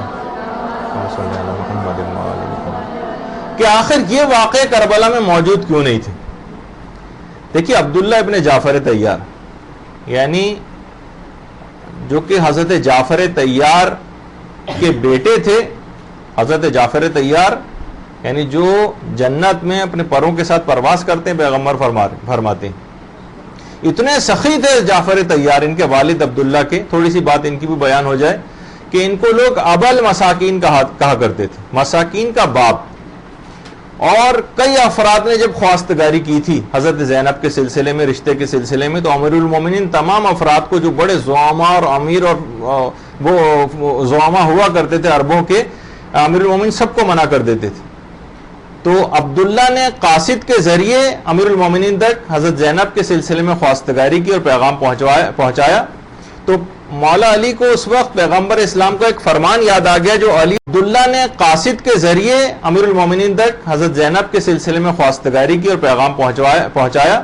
تو مولا علی کو اس وقت پیغمبر اسلام کا ایک فرمان یاد آ گیا، جو علی اور جعفر کی اولادوں کے سلسلے میں پیغمبر نے کہا تھا، بناتنا لبنینا و بنونا لبناتنا۔ یہ خاص طور پر ہمارا ایک لیکچر انشاءاللہ اس بات پہ ہوگا، جو انحرافات چل رہے ہیں اس میں ایک یہ بھی جو بڑا شد و مت کے ساتھ زور پکڑتا جا رہا ہے کہ سیدانی کی شادی جو ہے غیر سید سے نہیں ہو سکتی۔ تو اس سلسلے میں جو طرفین کی طرف سے دلائل دیے جاتے ہیں وہ آپ کی خدمت میں پیش کریں گے، اور علماء کا جو نظریہ ہے وہ آپ انشاءاللہ آپ کے سامنے جو ہے وہ آئے گا۔ تو اصل میں لوگ کہتے ہیں کہ ہمارے بیٹے ہماری بیٹیوں کے لیے ہیں اور ہماری بیٹیاں ہمارے بیٹوں کے لیے ہیں۔ اس کو لوگ کہتے ہیں کہ دیکھیے اس کا مطلب ہے سیدانی کی غیر سید سے نہیں ہو سکتی، کیونکہ پیغمبر نے خود فرمایا۔ یہ فقط پیغمبر کا جو ارشاد تھا علی اور جعفر کی اولادوں کے سلسلے میں تھا، جو ابھی انشاءاللہ کبھی ہم اس پہ تفصیل سے گفتگو کریں گے۔ تو امیر المومنین کو وہ بات یاد آ گئی، اور بہرحال عبداللہ ابن جعفر طیار سے جو ہے وہ رشتے کو منظور کر لیا۔ اور ظاہر ہے کہ خود سوچی کہ حضرت زینب سلام اللہ علیہ عالمہ غیر معلمہ عقیلہ بنی ہاشم، تو اس کے لیے اس کے برابر کتنے لیول کا ایک آدمی جو ہے وہ ان کے کف کے طور پر، یہ کفو کے طور پر جو ہے وہ درکار تھا۔ تو شروع سے عبداللہ ابن جعفر طیار جو تھے یہ امیر المومنین ہی کی تربیت میں رہے شروع سے، اور شادی کے بعد بھی مولا امیر المومنین کے ساتھ ہی رہے تھے، کیونکہ بہرحال حضرت زینب کے اس لحاظ سے کزن تو تھے۔ اور عبداللہ کو اکثر، کیونکہ عبداللہ کا پیغمبر اسلام کا جس وقت انتقال ہوا تو عبداللہ کی عمر 10 سال تھی۔ حضرت عبداللہ جو تھے پیغمبر ان کو اکثر اپنی سواری پر سوار کر لیتے تھے، عبداللہ کے ساتھ باتیں کرتے ہوئے پیغمبر جاتے تھے، اور بہت سی احادیث القاء کرتے تھے عبداللہ کے اوپر، عبداللہ ابن جعفر طیار پہ، اور بعد میں ان احادیث کو عبداللہ دیگر لوگوں سے آ کر بیان بھی کرتے تھے۔ اور جب پیغمبر کی وفات ہوئی ہے تو اس وقت عبداللہ کی عمر 10 سال تھی۔ الاصابہ فی تمییز الصحابہ میں پیغمبر اسلام کا باقاعدہ قول نقل کیا گیا ہے کہ وَأَمَّا عَبْدُاللَّهِ فَيَشْبَهُ خُلُقِي وَخَلْقِي، عبداللہ اپنے اخلاق اور اپنی صفات میں مکمل طور پر میری شبیہ۔ عبداللہ ابن جعفر طیار، سوچیے حضرت زینب سلام اللہ علیہ کے شوہر پیغمبر فرماتے تھے یہ اپنی تمام اخلاق اور اپنی صفات میں مکمل میری شبیہ۔ اور آپ کی ولادت جو ہوئی تھی عبداللہ کی، یہ جعفر طیار جب ہجرت حبشہ تشریف لے گئے تھے، جعفر طیار آپ کو پتہ ہے کہ پورا واقعہ ہے کس طرح سے نجاشی کو جا کر جعفر ابن ابی طالب نے جو ہے وہ مسلمان کیا تھا، تو اسی زمانے میں حبشہ ہی میں ان کی ولادت ہوئی عبداللہ کی۔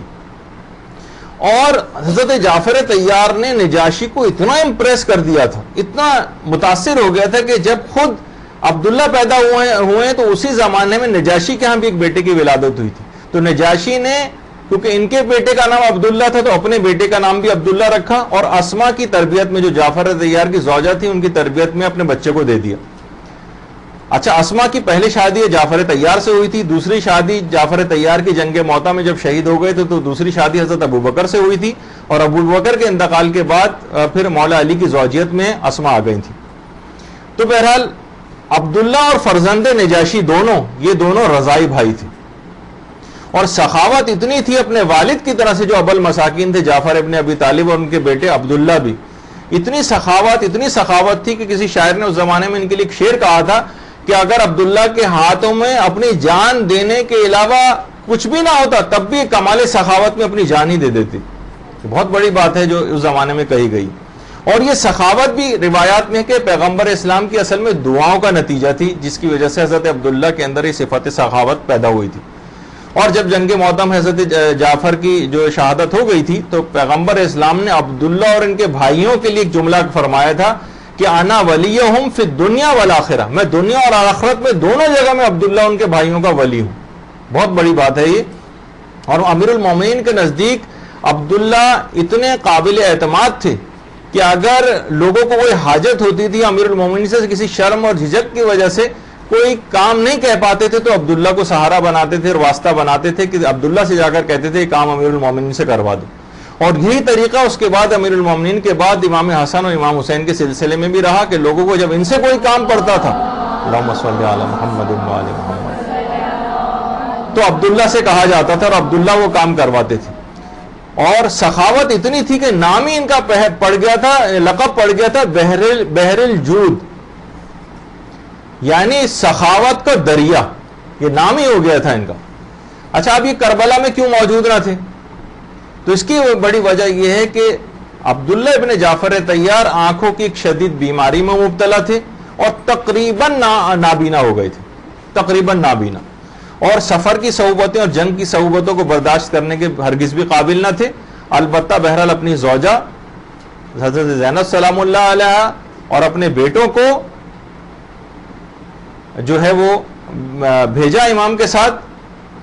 اور البتہ کچھ ان آتھینٹک روایت ایسی ہیں کہ حضرت عبداللہ اس زمانے میں جو ہے وہ شام گئے ہوئے تھے، حضرت عبداللہ اس زمانے میں شام گئے ہوئے تھے اور حضرت زینب اپنے بھائی کی زیارت کے لیے مثلا مدینے آئی ہوئی تھیں اور وہیں سے پھر یہ واقعہ کربلا کے لیے ان کے ساتھ ہی نکل پڑی. ایسا کچھ نہیں، یہ ان آتھینٹک روایتیں ہیں. وہ وہیں پر موجود تھے، مدینے میں موجود تھے، لیکن اپنی آنکھوں کی شدید بیماری کی وجہ سے جنگ کے قابل نہیں تھے، تو لہٰذا اپنے بیٹوں کو خدمت امام میں بھیجا، خود اپنی زوجہ کو بھیجا. اور ویسے حضرت زینب اور حضرت عبداللہ کی عمروں میں جو ایک فرق تھا، تقریباً 4 سال کا فرق تھا، کیونکہ جب پیغمبر اسلام کی وفات ہوئی تو عبداللہ 10 سال کے تھے اور حضرت زینب سلام اللہ علیہ 6 سال کی اس وقت ان کی عمر تھی. اور اون محمد تو خیر واقع کربلا میں شہید ہو گئے تھے، ان کی نسل پھر ان کے ایک بیٹے علی کے ساتھ چلی. اس کے علاوہ بہرحال 2 بیٹیاں اور بھی تھیں حضرت زینب کی. اور تو جنت البقیع میں عبداللہ ابن جعفر طیار کی قبر بھی ہے، حضرت عقیل ابن ابی طالب اور جعفر طیار کی قبر جنت البقیع میں موجود ہے. تو بہرحال یہ ایک بیچ میں ایک چیز آ جاتی ہے، کیونکہ یہاں تک دشمنان اہل بیت نے ایک پروپیگنڈا کیا ہے جس پہ ہم کبھی اور تفصیل سے روشنی ڈالیں گے. ابھی تو میں نے سرسری سے ذکر کیا کہ وہ یہ نقل کفر نواشد وہ لوگ الزام لگاتے ہیں کہ حضرت زینب جو تھیں ان کو امام حسین کے ساتھ بھیجنے پہ عبداللہ تیار نہیں تھے اور غصے میں آ کر انہوں نے حضرت زینب سلام اللہ علیہ کو معذاللہ طلاق بھی دے دی تھی. ایسا کوئی سارا تہمات اور الزامات ہیں، ورنہ آپ نے دیکھا کہ جو ہر صورت میں جس کے متعلق پیغمبر فرما گئے ہوں کہ یہ تمام کے تمام سیرت، کردار، اخلاق اور اوصاف میں مکمل میری شبیہ ہے، تو وہ کیسے پیغمبر کے جو ہے اس قسم کا فرمان کے مطابق جو اتنے اعلیٰ کردار کا حامل ہو اس قسم کا کوئی کام کرے. تو بہرحال ایک چیز یہ بھی ہوئی. اچھا ایک سوال ایک طالبہ کا کسی کا تھا کہ بہرحال ہم بہت سنتے رہتے ہیں یہاں پر. ایک سوال یہ تھا اور یہ بہت چیزیں یہاں پر مختلف تعلیم دین کے سلسلے میں بیان ہوتی ہیں، لیکن کسی نے کہا کہ بھائی ہمارا اس کے باوجود بھی پڑھنے میں دل نہیں لگتا ہے. تو اب براہ راست آپ لوگوں سے بھی اس کا واسطہ ہے. تو بہرحال دیکھیے اصل بات بہت ساری چیزوں میں ہم یہ دیکھتے ہیں کہ علماء ایک چیز لکھتے ہیں کہ آپ نا اس چیز کی اہمیت کو بھی سمجھیں. دیکھیے چند گھنٹوں کی اگر آپ زحمت گرفتار کر لیں گی حصول علم دین کے لیے تو ساری زندگی کی ذلت سے، یعنی کہا جاتا ہے کہ علم کے لیے تھوڑا سی ذلت کو برداشت کر لینا چند گھنٹوں کی، یہاں تو خیر کوئی ذلت بھی نہیں ہو رہی، لیکن یہ کہ تھوڑی سی زحمت کو برداشت کر لینا ہمیشہ ہمیشہ کی آخرت میں شرمندگی اور ذلت سے انسان کو بچا لیتا ہے. تو مکمل توجہ سے کام لیں, سرسری طور پر علم دین کو نہ پڑھیں. دیکھیے میرا یہ آپ سے ہے کہ بہت سرسری سا بس آئے, بقرعید گوشت کھاتے ہوئے اتنا دن بھی ہو گئے, اس کے باوجود بھی اکثر طالبات مثلا آج چھٹی کر گئیں, کہ کتنے دن کی چھٹی چاہیے, ہر وقت چھٹی چھٹی. یہاں پہ پہلے کتنی چھٹیوں کی ماشاءاللہ سے امن و امان کی صورت حال ایسی کہ ہر وقت ہی چھٹیاں ہی رہتی ہیں. تو بہرحال تو مکمل توجہ کے ساتھ دیکھیے, جب تک آپ توجہ مکمل طور پر نہیں دیں گی اور سرسری سے صرف رہیں گی تب تک کوئی فائدہ نہیں ہوگا. آپ دیکھتی ہیں کہ سورج کی کرنیں جب کسی ایک جگہ پہ ہم اس کو مرکوز کر دیں, کنسنٹریٹ کر دیں, تو اس جگہ پہ آگ بھی لگا سکتی ہیں. اس کی بڑی اہمیت. اور اگر بہت سی طالبات اس وجہ سے بہت سی چیزوں میں دلچسپی نہیں لیتی, مثلا شادیاں نہیں ہوئی, تربیت اولاد کی کوئی بات ہو رہی ہے, یا کوئی بہت سی اس مرحلے سے گزر چکی ہیں, مثلا اب ان کو کوئی خاص انٹرسٹ محسوس نہیں ہوتا اس کے اندر. کسی کا مثلا بینک اکاؤنٹ نہیں ہے تو کاروبار کے مسئلے یا مثلا بینک میں اکاؤنٹ کھولنے کے مسئلے اگر بتائے جائیں تو اس میں ان کا انٹرسٹ نہیں ہوتا. تو یہ اس طرح کے خود غرضانہ سوچ بھی علم دین کے اندر نہیں ہونی چاہیے. معاشرے میں تبلیغ کے اعتبار سے بہت ساری چیزیں ایسی ہیں, علماء اور مراجع ان کا کیا واسطہ مثلا خواتین کے مسائل سے, وہ کہتے ہیں کسی عورت کو مقرر کرتے ہیں بھائی تم اس میں ان کے اندر اجتہاد کرو. نہیں, وہ کیونکہ لوگوں کو بتانا ہے, ان کی نہ عبادات صحیح کروانی ہے, تو اس کے اندر جو ہے عرق ریزی کرتے ہیں اور مسائل فقہ کو جو ہے وہ استنباط کرتے ہیں. تو یہ ضروری ہے, عرق ریزی کرتے ہیں اور مسائل فقہ کو جو ہے وہ استنباط کرتے ہیں. تو یہ ضروری نہیں ہے کہ مثلا اگر ہمارا فی الحال میراث کے مسئلوں سے واسطہ نہیں ہے تو ہم میراث کے مسئلوں میں کوئی دلچسپی نہ لیں. تو دل ہمارا اس وجہ سے نہیں لگتا کہ بعض اوقات ہماری خود غرضانہ سوچ بھی ہوتی ہے. ہمیں اپنے انٹرسٹ اور پسند کا کوئی ایک بس ایک ٹاپک چاہیے, اس پہ اگر گفتگو ہو تو ہم بڑے توجہ کے ساتھ سنتے ہیں. میں ایک اور آپ کو مثال دوں. گراہم بیل جو تھا جس نے ٹیلی فون ایجاد کیا تھا, اس کی خود اپنی بیوی اور اس کی ماں دونوں بہری تھیں, ڈیف, سنائی نہیں دیتا تھا دونوں کو. دیکھا جائے تو اس کا کیا ہے کہ نہ بھائی میری نہ بیوی سن سکتی ہے فون کو, نہ میری ماں سن سکتی ہے, میں ٹیلی فون کیوں ایجاد کروں. اور آپ دیکھتی ہیں کہ گراہم بیل نے ٹیلی فون ایجاد کیا, اور شاید جتنی بھی ایجادات ہیں اب تک ہوئی ہیں اس میں ٹیلی فون سے بہتر کوئی بھی ایجاد نہیں. اب جس کا مس یوز بہرحال موبائل فون کی صورت میں شروع ہو گیا ہے, لیکن بہرحال جو ایجاد کے حوالے سے جو بہترین ایجاد کہی جاتی ہے, اس سے زیادہ اچھی کوئی ایجاد نہیں اب تک. تو بہرحال لوگوں کی بہبود کے حوالے سے آپ پڑھیں. دیکھیں استاد کا کام کیا ہوتا ہے, فقط آپ کے لیے دروازہ کھولنا ہوتا ہے, داخل آپ کو خود ہونا ہے اس کے اندر. دیکھیں اساتذہ یا بزرگ جو بھی باتیں آپ کو بتاتے ہیں اسے مکمل توجہ سے سنیں, ان کو کوئی فضول باتیں نہ سمجھا کریں. یہ وہ سڑک ہے جس پر سے اب آپ کو گزرنا ہے, اور یہ افراد اس سڑک سے پہلے گزر چکے ہیں. یہ جو بھی آپ کو پیچ و خم بتائیں گے, رستے کے سپیڈ بریکر آپ کو بتائیں گے, ساری رکاوٹیں بتائیں گے, اس سے نکلنے کے طریقے آپ کو پہلے سے بتا دیں گے. کیا ضرورت ہے کہ جب اس روڈ پہ آ جائیں پھر ٹائر پنکچر ہوں اور بار بار مختلف مصائب کے اندر آپ گرفتار ہوں, تو ان چیزوں کا پہلے سے دفیہ کر لیں. اور ضرورت اس بات کی ہے کہ اس وجہ سے ہمیں بعض اوقات دل نہیں لگتا کہ ہم اپنے دماغ کو کھلا نہیں رکھتے. دماغ کو کھلے رکھنے کے معنی یہ نہیں ہوتے کہ کوئی ڈھکن ہے اس کے اوپر سے ہم مثلا ہٹا رہے ہوں. دماغ کو کھلا رکھنا, مثلا سنی سنائی جتنی بھی اب تک باتیں, جیسے استخارے کی گفتگو آئی, بہت ساری سنی سنائی باتیں جو تھیں آپ کے دماغ میں, ان کو پہلے نکالنا پڑے گا, پھر اسلام کی صحیح بات کو دماغ میں بٹھانا پڑے گا. اکثر خواتین جو ہے نا وہ اپنی پرانی جو ان کی معلومات ہوتی ہیں اس کے مطابق صحیح اور غلط کو پرکھ رہی ہوتی ہیں, یہ بھی صحیح نہیں. تو بہرحال دماغ کو مسلسل کھلا رکھنا ہے. جب بھی کہا جاتا ہے کہ اصل میں ہمارے جو دماغ ہیں یہ پیراشوٹ کی طرح سے ہوتے ہیں, یہ کام کرنا اسی وقت شروع کرتے ہیں جب یہ کھلے ہوئے ہوں. دیکھیے پیراشوٹ اسی وقت کام کرے گا نا جب وہ کھلا ہوا ہو. تو علی الخصوص ایک بات اور اس کا آپ کو بڑا خیال رکھنا ہے, اور وہ ہے کہ وقت کا بڑا خیال رکھنا. وقت ہرگز بھی ضائع نہیں کریں. وقت پر لگا کے اوڑ رہا ہے, ہر آنے والا لمحہ موت سے قریب تر ہوتا چلا جا رہا ہے. دیکھیے ہمارے علماء و خود ائمہ کی سیرت یہ تھی کہ ایک لمحہ ضائع کرنے کو تیار نہیں ہوتے تھے, ایک ایک لمحہ. جب یہ نہج البلاغہ میں امیر المومنین فرماتے ہیں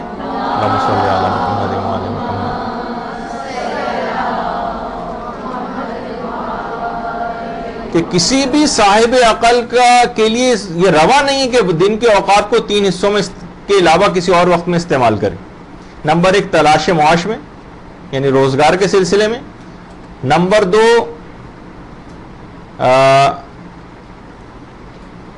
امور آخرت میں، اور نمبر 3 یعنی دن کے اور 3 حصوں میں 24 گھنٹے کو ڈیوائڈ کرے، تلاش معاش کے 8 گھنٹے، 8 گھنٹے امور آخرت، اور 8 گھنٹے اپنے مثلا لذت و آسائش کے لیے.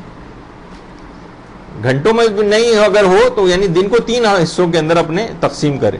اور بعض میں یہ بھی ہے کہ یہ جو تیسرا جو حصہ ہے اس کو بھی اس وجہ سے تاکہ پہلے 2 حصوں کے لیے مدد فراہم ہو سکے، اس وجہ سے اگر کسی سیر و تفریح میں بھی اس کو اگر لگانا چاہتا ہے.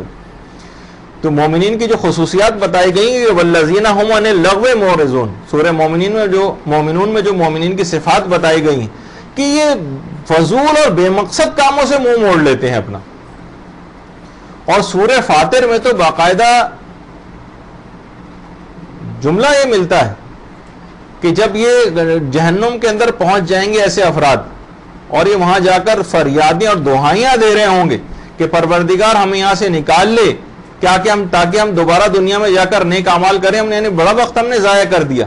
تو پروردگار کی طرف سے جواب آئے گا، اولم نعمرکم، کیا ہم نے تم کو اتنی عمر نہیں دی تھی؟ ما یتذکر فیہ من تذکر، کہ اس میں اگر کوئی شخص تذکر حاصل کرنا چاہتا تو حاصل کر لیتا. اتنی بڑی عمر دی تو تھی تمہیں، 50 سال 55 60 سال 65 سال 70 سال، جتنی بھی عمر تم کو دی تھی تو بہت وقت تھا کہ تم اس کے اندر اعمال صالحہ کر لیتے. تم کہاں اپنے فضول وقت کو ضائع کرتے پھر رہے تھے؟ اب یہاں پر تم اپنے فذوقوا، اب مزہ چکھو اس عذاب کا. اور بہرحال تو آپ نے دیکھا کہ آیات کو، ان آیات کے اندر فضول وقت کو ضائع کرنے کی کس حد تک جو ہے اس کی ممانعت آئی. اور یہی وجہ ہے کہ پیغمبر فرماتے تھے کہ اپنی عمر کے بارے میں درہم و دینار سے زیادہ کنجوسی کا مظاہرہ کرو. بہار کے اندر بھی جو روایت. اور دیکھیے جو بھی آپ اگر نیک کام میں یا علم دین کے اندر اس وقت کو اگر آپ نہیں لگائیں گی تو آپ کو لامحالہ اور قسم کے فضول کاموں میں اس وقت کو لگانا پڑے گا. مال کو اگر راہ خدا میں خرچ کی نہیں کیا جائے گا تو مال کو فضول چیزوں کے اندر ضائع کرنا پڑے گا. کبھی اسراف میں ضائع ہو جائے گا، کبھی کسی اور چیز میں ضائع ہو جائے گا. جب یہ امیر المومنین فرماتے تھے کہ المومن مشغول وقتہ، مومن ہر وقت مثبت سرگرمیوں میں مصروف رہتا ہے، مثبت پازیٹو ایکٹیویٹیز میں. اور چھٹے امام بھی فرماتے تھے کوئی بھی چیز تمہارے لیے تمہارے وقت سے زیادہ قیمتی نہیں. یہ بہت قیمتی وقت ہے، اس کا بڑا خیال رکھیں. اور علماء کی بھی ہم سیرت دیکھتے ہیں کہ پوری کنسنٹریشن کے ساتھ جب کبھی بھی باقاعدہ ایران میں دورہ تفسیر قرآن ہوتے ہیں، یا آیت اللہ جعفر سبحانی ہیں کہ جو کہ درس قرآن دے رہے ہیں، کتنی آڈینس بیٹھی ہوتی ہے، سن رہی ہوتی ہے توجہ کے ساتھ. آیت اللہ صادق شیرازی ہیں، خواتین کے اجتماعات سے خطاب کرتے ہیں، باقاعدہ خواتین آتی ہیں، نوٹس بناتی ہیں. نوٹ سے بڑا اچھا ایک اور بھی چیز یاد آئی ہے کہ بہرحال رباب گروپ کے متعلق ایک شکایت میری ذاتی طور پر ہے کہ ابھی تک کوئی بھی لیکچر میرے پاس لکھا ہوا ان کا نہیں آیا. خاص طور پہ میرا تو کوئی بھی لیکچر جو میں نے دیے ہیں، کس طرح سے آپ لوگ پیپر دیں گی، کس طریقے سے کیا ہوگا، یہ مجھے سمجھ میں نہیں آتا کہ کیا یہ صرف جس طرح امام بارگاہوں کے درس اٹینڈ کی جاتے ہیں اس طرح سے آپ آ رہی ہیں، بیٹھ کے اٹھ کے جا رہی ہیں، کسی کے پاس نہ نوٹس ہے نہ کچھ ہے، کیا حاصل کریں گی، کس طریقے سے آپ آگے بات کو پہنچائیں گی؟ اگر یہی ہے تو پھر تو امام یہاں سے کیسٹ لے جا کے آرام سے گھر پہ سنیں، اتنی زحمت میں گرفتار ہونے کی کیا ضرورت ہے؟ تو بہرحال تمام چیزیں اس قسم کی ایسی ہیں کہ مکمل توجہ کے ساتھ، ارتکاز کے ساتھ ایک ایک چیز کے نوٹس بنانا. آج سے 20 سال پہلے بھی جو ہم نے اپنے استاد سے جو چیز پڑھی تھی، ابھی تک وہ پرانی بوسیدہ کاپیاں ٹیپ ویپ لگا کے کس طریقے سے ہم نے اپنے پاس سنبھال کے رکھی ہوں، ابھی تک کام آتی ہیں آپ لوگوں کو پڑھانے کے لیے. تو یہ سب چیزیں ہیں، اس وقت کو ضائع نہیں کریں گے، ورنہ یہ سب چیزیں ہاتھ سے آپ کے نکلی چلی جائیں گی. وقت تیزی کے ساتھ جو ہے بہہ رہا ہے آپ کے ہاتھوں سے.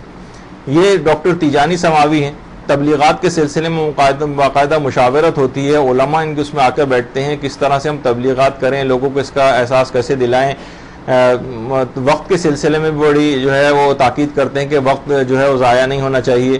علماء جو وہاں پر بیٹھے ہوتے ہیں کہ ایک چیز کے نوٹس مکمل طور پہ بنا رہے ہوتے ہیں کہ کس طریقے سے معاشرے کے اندر ظاہر ان تمام چیزوں کو لینا ہے اور معاشرے کے اندر پھیلانا ہے. جب آپ ابھی اس موقع پر بیٹھ کے کوئی اگر نہیں لکھ رہا ہوگا اس کو، تو پھر کب جا کے وہ گھر پہ، جب کہ وہ لغویات اور اس کے اندر جو فضول زندگی ہم اپنے گھروں میں گزار ہوتے ہیں، وہاں کب موقع اس چیز کا ملے گا؟ تو بہرحال اب آپ دیکھیں بہت سے لوگ عبادت کی طرف مائل بھی ہوتے ہیں. قازقستان وغیرہ کے لوگ، شدید ترین برف باری ہو رہی ہے لیکن اسی کے اندر مثلا نمازیں پڑھ رہے ہیں، اسی کے اندر خشوع خضوع ہے، یعنی اگر انسان کو باقاعدہ کسی چیز کا وہ حاصل ہو جاتا ہے شدید برف باری میں بھی، تو عبادت خدا کا اس کے اندر بھی اس لحاظ سے کہ لطف آتا ہے اس کے اندر. تو وقت کو اپنے ضائع کرنا، روایت میں ملتا ہے کہ 91 سال کا ایک بوڑھا تھا جس کا نام تھا عنوان بصری، 91 ایئرس، چھٹے امام کی خدمت میں ایک دفعہ آیا اور کچھ سوالات اس نے پوچھے، اللہم صلی علی محمد وعلی محمد، اور کچھ سوالات پوچھنے کے بعد دیر تک وہیں پہ بیٹھا رہا. ظاہر ایک حد ہوتی ہے اس میں بیٹھنے کی، بعض اوقات بوڑھا بھی تھا بہرحال وہ. امام نے کہا کہ دیکھو مجھے زندگی میں بہت سارے کام ہیں اور میں دن و رات کی ہر ساعت میں ذکر خدا اور عبادت خدا انجام دیتا ہوں. چھٹے امام کا جملہ، مجھے میری عبادت سے نہ روکو، جاؤ. اب وہ شخص بہرحال عنوان بصری اس وقت تو اٹھ کر چلا گیا. اگلے دن پھر آیا، سوالات پوچھنے کے بعد پھر بہت دیر تک بیٹھا رہا. امام نے فرمایا دیکھو میں تم کو نصیحت کر چکا ہوں، میرے ذکر اور عبادت کو برباد نہ کرو. میں وہ شخص ہوں جو اپنی ذات کے بارے میں بہت کنجوس ہوں. دیکھیے تو عربی کا اس لحاظ سے جملہ، یعنی میں بہت محتاط ہوں، میں اپنے وقت کو ضائع نہیں کرنا چاہتا، میں اپنی ذات کو نیک کاموں کے اندر صرف کرنا چاہتا ہوں. تم اب آ کے میرا وقت ضائع کر رہے ہو. دیکھیے وقت تیزی کے ساتھ چلتا چلا جا رہا ہے، چلتا. آپ کو کبھی اسٹاپ واچ چلا کے دیکھیں کتنی تیزی کے ساتھ سیکنڈ اس میں آ رہے ہیں بدلنے، ہر لمحہ موت سے قریب تر ہوتا چلا جا رہا ہے. جب بھی امیر المومنین فرماتے تھے کہ موت وہ تیر ہے جو اپنے ہدف پر لگنے کے لیے چل پڑا ہے اور تمہاری زندگی اس ہدف تک پہنچنے کا بس وقفہ ہے. یہ صرف سمجھے تیر چل چکا ہے، بس ہدف تک پہنچنے کے لیے جو راستہ طے ہو رہا ہوتا ہے وہ آپ کی زندگی جو اس وقت چل رہی، یہاں تک کہ جا کر ٹکرا جائے گا اپنے ہدف سے اور اسی وقت فرشتہ اجل آئے گا اور روح قفص سے انصری سے پرواز کر جائے گی. تو اس موقع سے بالکل آپ کو بھرپور فائدہ اٹھائیے، اس وقت کو ضائع نہ کیجیے. اپنے اس تعلیم دین کو، یہ بڑی فضیلت آپ کو ملی ہوئی ہے کہ آپ علم دین کے لیے حاصل کرنے کے لیے یہاں پر آ رہی ہیں. اس میں اگر اس کو سرسری طور پر لیا، توجہ روح قفص سے انصری سے پرواز کر جائے گی. تو اس موقع سے بالکل آپ کو بھرپور فائدہ اٹھائیے، اس وقت کو ضائع نہ کیجیے. اپنے اس تعلیم دین کو، یہ بڑی فضیلت آپ کو ملی ہوئی ہے کہ آپ علم دین کے لیے حاصل کرنے کے لیے یہاں پر آ رہی ہیں. اس میں اگر اس کو سرسری طور پر لیا، توجہ نہ دی، بس اسی طرح سے آئے گئے، کوئی خاص چیز حاصل نہیں کر سکے، کچھ خاص بن نہیں سکے اور یہ پیریڈ آپ نے گزار دیا، تو کوئی نہ کوئی ایسے مسئلے پیش آ جائیں گے کہ یہ مدرسہ بالآخر آپ سے چھوٹ جائے گا. کیونکہ کسی چیز کی بھی علم دین کی خاص طور پر اگر بے وقتی ہو جائے یا اپنے کسی عمل کے ذریعے بھی ایسا ہو جائے تو بہرحال اس کے اندر بھی پھر ایک اس طرح سے ایک بے برکتی آ جاتی ہے کہ پھر انسان بہت ساری چیزیں زندگی میں کامیابیاں بھی حاصل نہیں کر سکتا، جیسے کہ میں نے سب سے پہلے لیکچر میں بھی آپ کو ایک نصیحت کی تھی. اسی طریقے سے ایک روایت ہے حضرت ابا سلط کی، جو ہمارے امام رضا علیہ الصلوۃ والسلام کے ایک صحابی تھے، خواجہ ابا سلط. یہ فرماتے ہیں کہ جب امام رضا علیہ الصلوۃ والسلام قید خانے میں تھے تو ایک دفعہ میں ان سے ملاقات کے لیے قید خانے گیا، تو وہاں پر بھی دیکھا جائے تو قید خانے میں جو قید شخص ہوتا ہے اس کے پاس تو ٹائم ہی ٹائم ہے. کہا کہ دربان نے اور جو داروغہ تھا اس نے امام سے مجھے ملنے بھی نہیں دیا. کہا کہ نہیں، امام اس وقت مصروف عبادت ہے. یعنی وہاں رہ کر بھی امام نے اپنے اوقات کو ایسے قید خانے کے اندر بھی اس طرح سے مصروفیت میں گزارتے تھے کہ اپنی زندگی کو ایک لمحہ ضائع نہیں کرتے تھے. اور ابو ریحان البیرونی، اس کے متعلق بھی یہ ملتا ہے کہ ہر وقت اس کے ہاتھ میں قلم رہتا تھا، ہر وقت اس کی آنکھیں مشاہدے میں رہتی تھیں اور دل و دماغ ہر وقت غور و فکر سے کبھی بھی خالی نہیں ہوتا تھا. یعنی ہر وقت اپنی زندگی کا کشید کریں، یہ لمحے انتہائی اہم اور قیمتی ہیں. طرح کہا جاتا ہے نا کہ برف ہے وہ تیزی کے ساتھ پگھل رہی ہے یہاں تک کہ بالکل پانی ہو کے ختم ہو جائے گی وہ برف. تو یہ آپ کے پاس وقت جو ہے برف کی طرح سے. البیرونی اپنے شاگردوں کے ساتھ مباحثہ کرتا رہتا تھا اور جب وقت مرگ اس کا تھا اس وقت بھی اپنے شاگردوں کے ساتھ کسی علمی بات کے اوپر مباحثہ کر رہا تھا. البیرونی یہاں تک کہ وہ کمرے سے باہر نکلے اور کمرے سے باہر نکلتے ہی ایک دم سے اعلان ہونا شروع ہو کہ البیرونی انتقال کر گئے. تو بہرحال آپ نے دیکھا اسی طریقے سے ہمارے علماء ملا ہادی سبزواری، جن کی کتاب شرح منظومہ جس کے بہت درس دیے جاتے ہیں، اور امام خمینی بھی شرح منظومہ کے درس وغیرہ کے اندر جایا کرتے تھے اور خود بھی دیا کرتے تھے. ان کے متعلق ملتا ہے کہ ملا ہادی سبزواری جب پڑھنے کے لیے آئے ہوئے تھے اپنے شہر کو چھوڑ کر، تو گھر سے جتنے بھی خطوط آتے تھے کبھی بھی ان کو کھولتے نہیں تھے یا بہت عرصے بعد جا کر کھولتے تھے.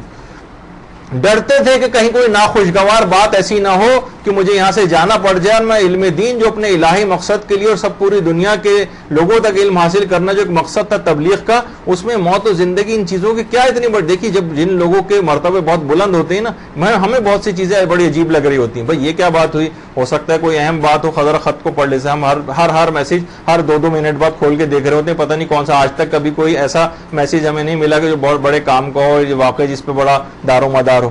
تو ملا ہادی سبزواری اپنے گھر کے خطوں کو نہیں کھول کے دیکھتے تھے کہ میرے علم دین پہ فرق نہ پڑ جائے۔ اسی طریقے سے آیت اللہ بروجردی اتنی بھرپور تیاری کر کے آتے تھے ہمیشہ اپنے درس کے سلسلے میں، اور اس سے پہلے درس خارج سے پہلے کبھی ملتے بھی نہیں تھے۔ یہ آیت اللہ بروجردی ہیں سیدھا ہاتھ پر، اور جو الٹے ہاتھ پہ بیٹھے ہوئے یہ ملا تقیہ فلسفی ہیں، جن کی تقریباً 10-11 جلدوں کے اندر، یا ایک بہت ضخیم کتاب انہوں نے تربیت اولاد کے سلسلے میں ملا تقیہ فلسفی کی ہیں۔ انشاءاللہ جب تربیت اولاد کی گفتگو ہوگی تو آپ کی خدمت میں بیان کروں گا۔ آیت اللہ بروجردی اتنے وقت کا خیال رکھتے تھے، اتنی بھرپور تیاری، وہ کہتے تھے کہ اگر میں بھرپور تیاری کر کے نہیں جاؤں گا تو اپنے اتنے سارے شاگرد جو میرے ان سب کے میں وقت کو برباد کروں گا۔ اور یہی آپ جو مجالس پڑھتی ہیں خواتین، کتنی خواتین بیٹھی ہوتی ہیں، مثلا 500 خواتین آپ کی اس کے اندر، آپ کی مجلس کے اندر بیٹھی ہیں، 500 گھنٹے آپ لوگوں کے ضائع کر دیں گے اگر آپ نے اس کے اندر کوئی ان کو چیزیں مہیا نہ کی جو ان کے اخلاق اور کردار کو سنوارنے کے لیے ضروری تھی۔ اسی طریقے سے شیخ محمد حسن صاحب جواہر الکلام، باقاعدہ ان کی کتاب جواہر الکلام ہے جس کی 40 جلدیں، شیخ محمد حسن صاحب جواہر 40 جلدیں ضخیم جلدوں میں انہوں نے جواہر الکلام کتاب لکھی ہے۔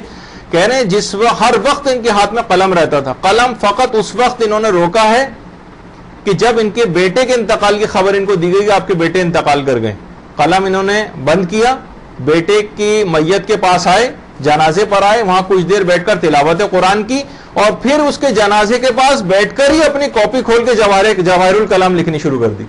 کوئی تصور کرے گا؟ کوئی لوگ کہیں گے، یعنی ہماری اپنی زبان میں لوگ خپتی کہیں گے، پاگل کہیں گے، لیکن علم ان کا مقام اور مرتبہ اتنا ہے، یہ اپنے آپ کو ایسا جواب دہ سمجھ رہے ہوتے ہیں، اپنی زندگی کا ایک ایک لمحہ کشید کر رہے ہوتے ہیں۔ یہ وجہ ہے کہ زندگی ان کو بھی اتنی ملی، زندگی ہمیں بھی اتنی مل رہی ہے، لیکن ہم اپنی زندگی کو فضولیات اور لغویات کے اندر ضائع کرتے چلے جا رہے ہیں۔ اور یہ آج دیکھیں کہ ان کی تصاویر آپ کو دکھائی جا رہی ہیں، ان کے کارنامے آپ کو بتائے جا رہے ہیں، اور عالم آخرت میں برزخ میں زندگی میں جو یہ عیش اور آرام کی زندگی گزار رہے ہوں گے، وہ اپنے اس اعمال، اپنے اس وقت کو ضائع نہ کرنے کے نتیجے میں اور بھرپور استفادے کے نتیجے میں آج یہ کتنے عیش اور آرام میں۔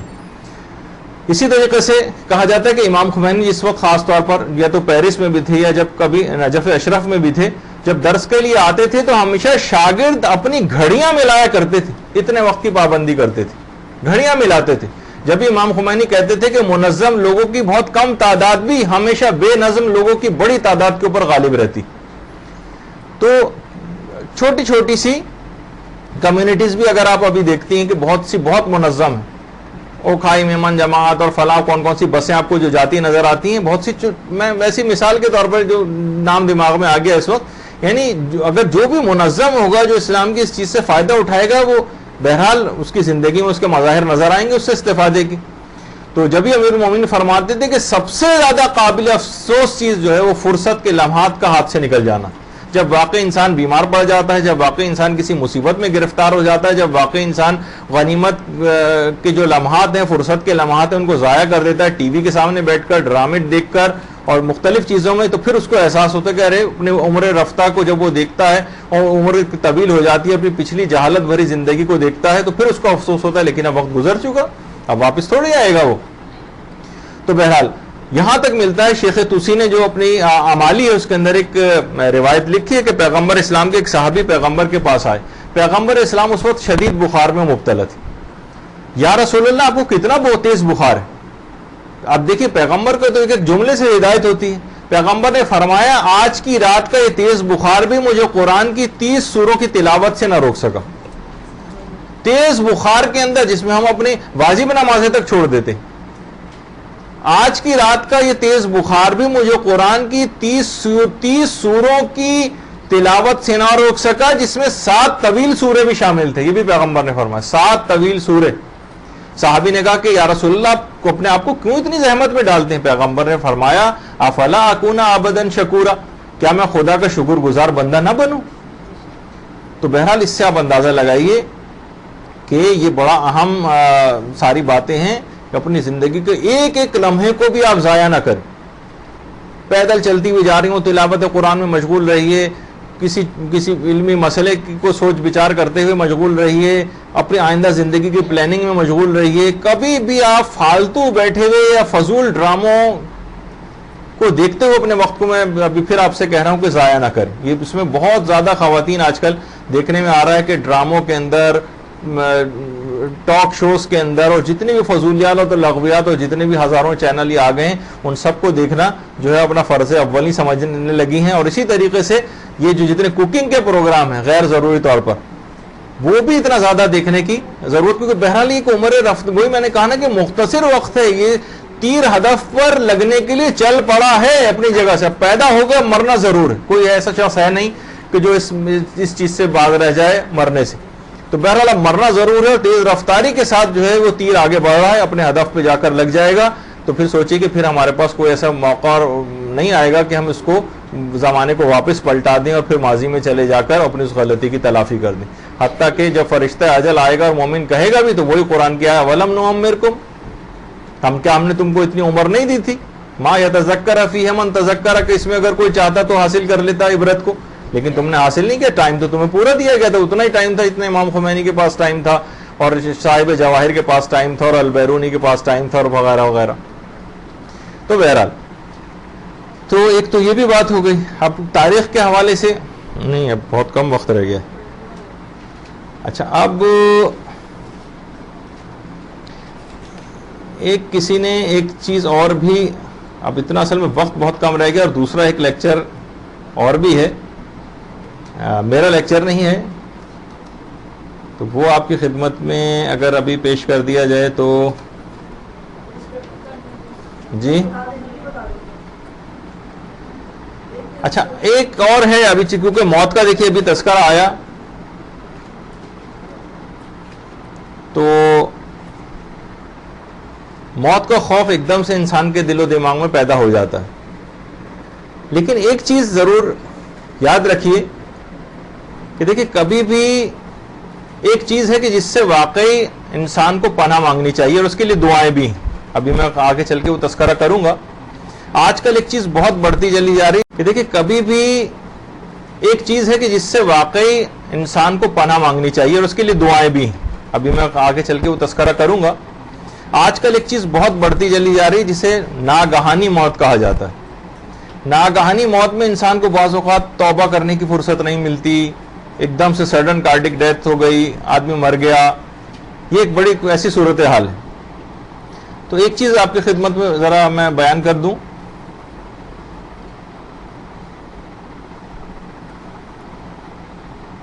میں چند ایک چیزیں آپ کو دکھانا چاہتا ہوں کہ انسان دیکھیے بعض اوقات ہوتا ہے کہ ناگہانی موت کس طریقے سے آتی.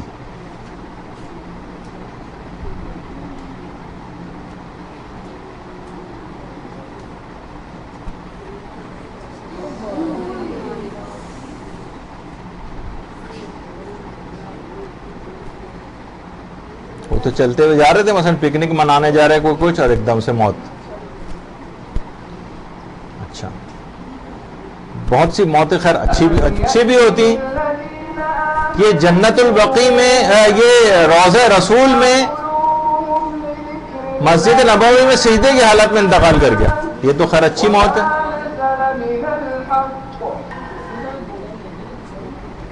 اچھا, کبھی ایسا ہوتا ہے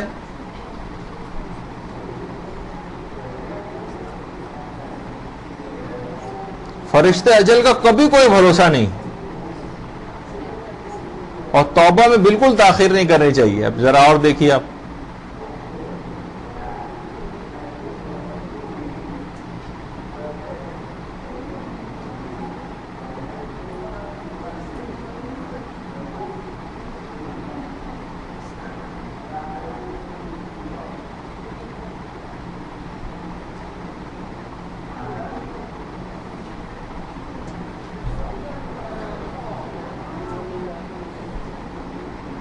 اس طرح سے موت آتی.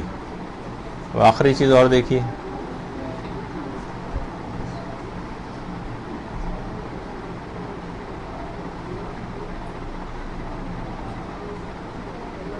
یہ پریس کانفرنس کر رہے ہیں بیٹھے ہوئے.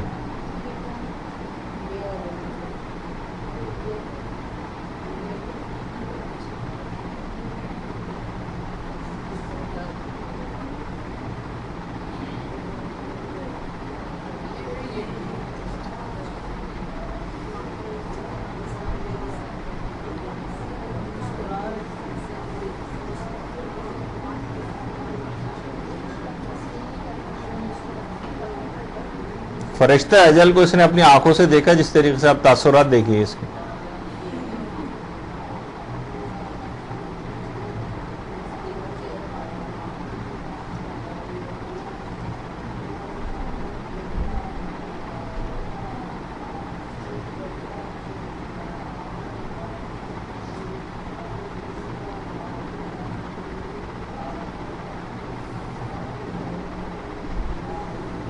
بس کام ہمیشہ کے لیے ختم.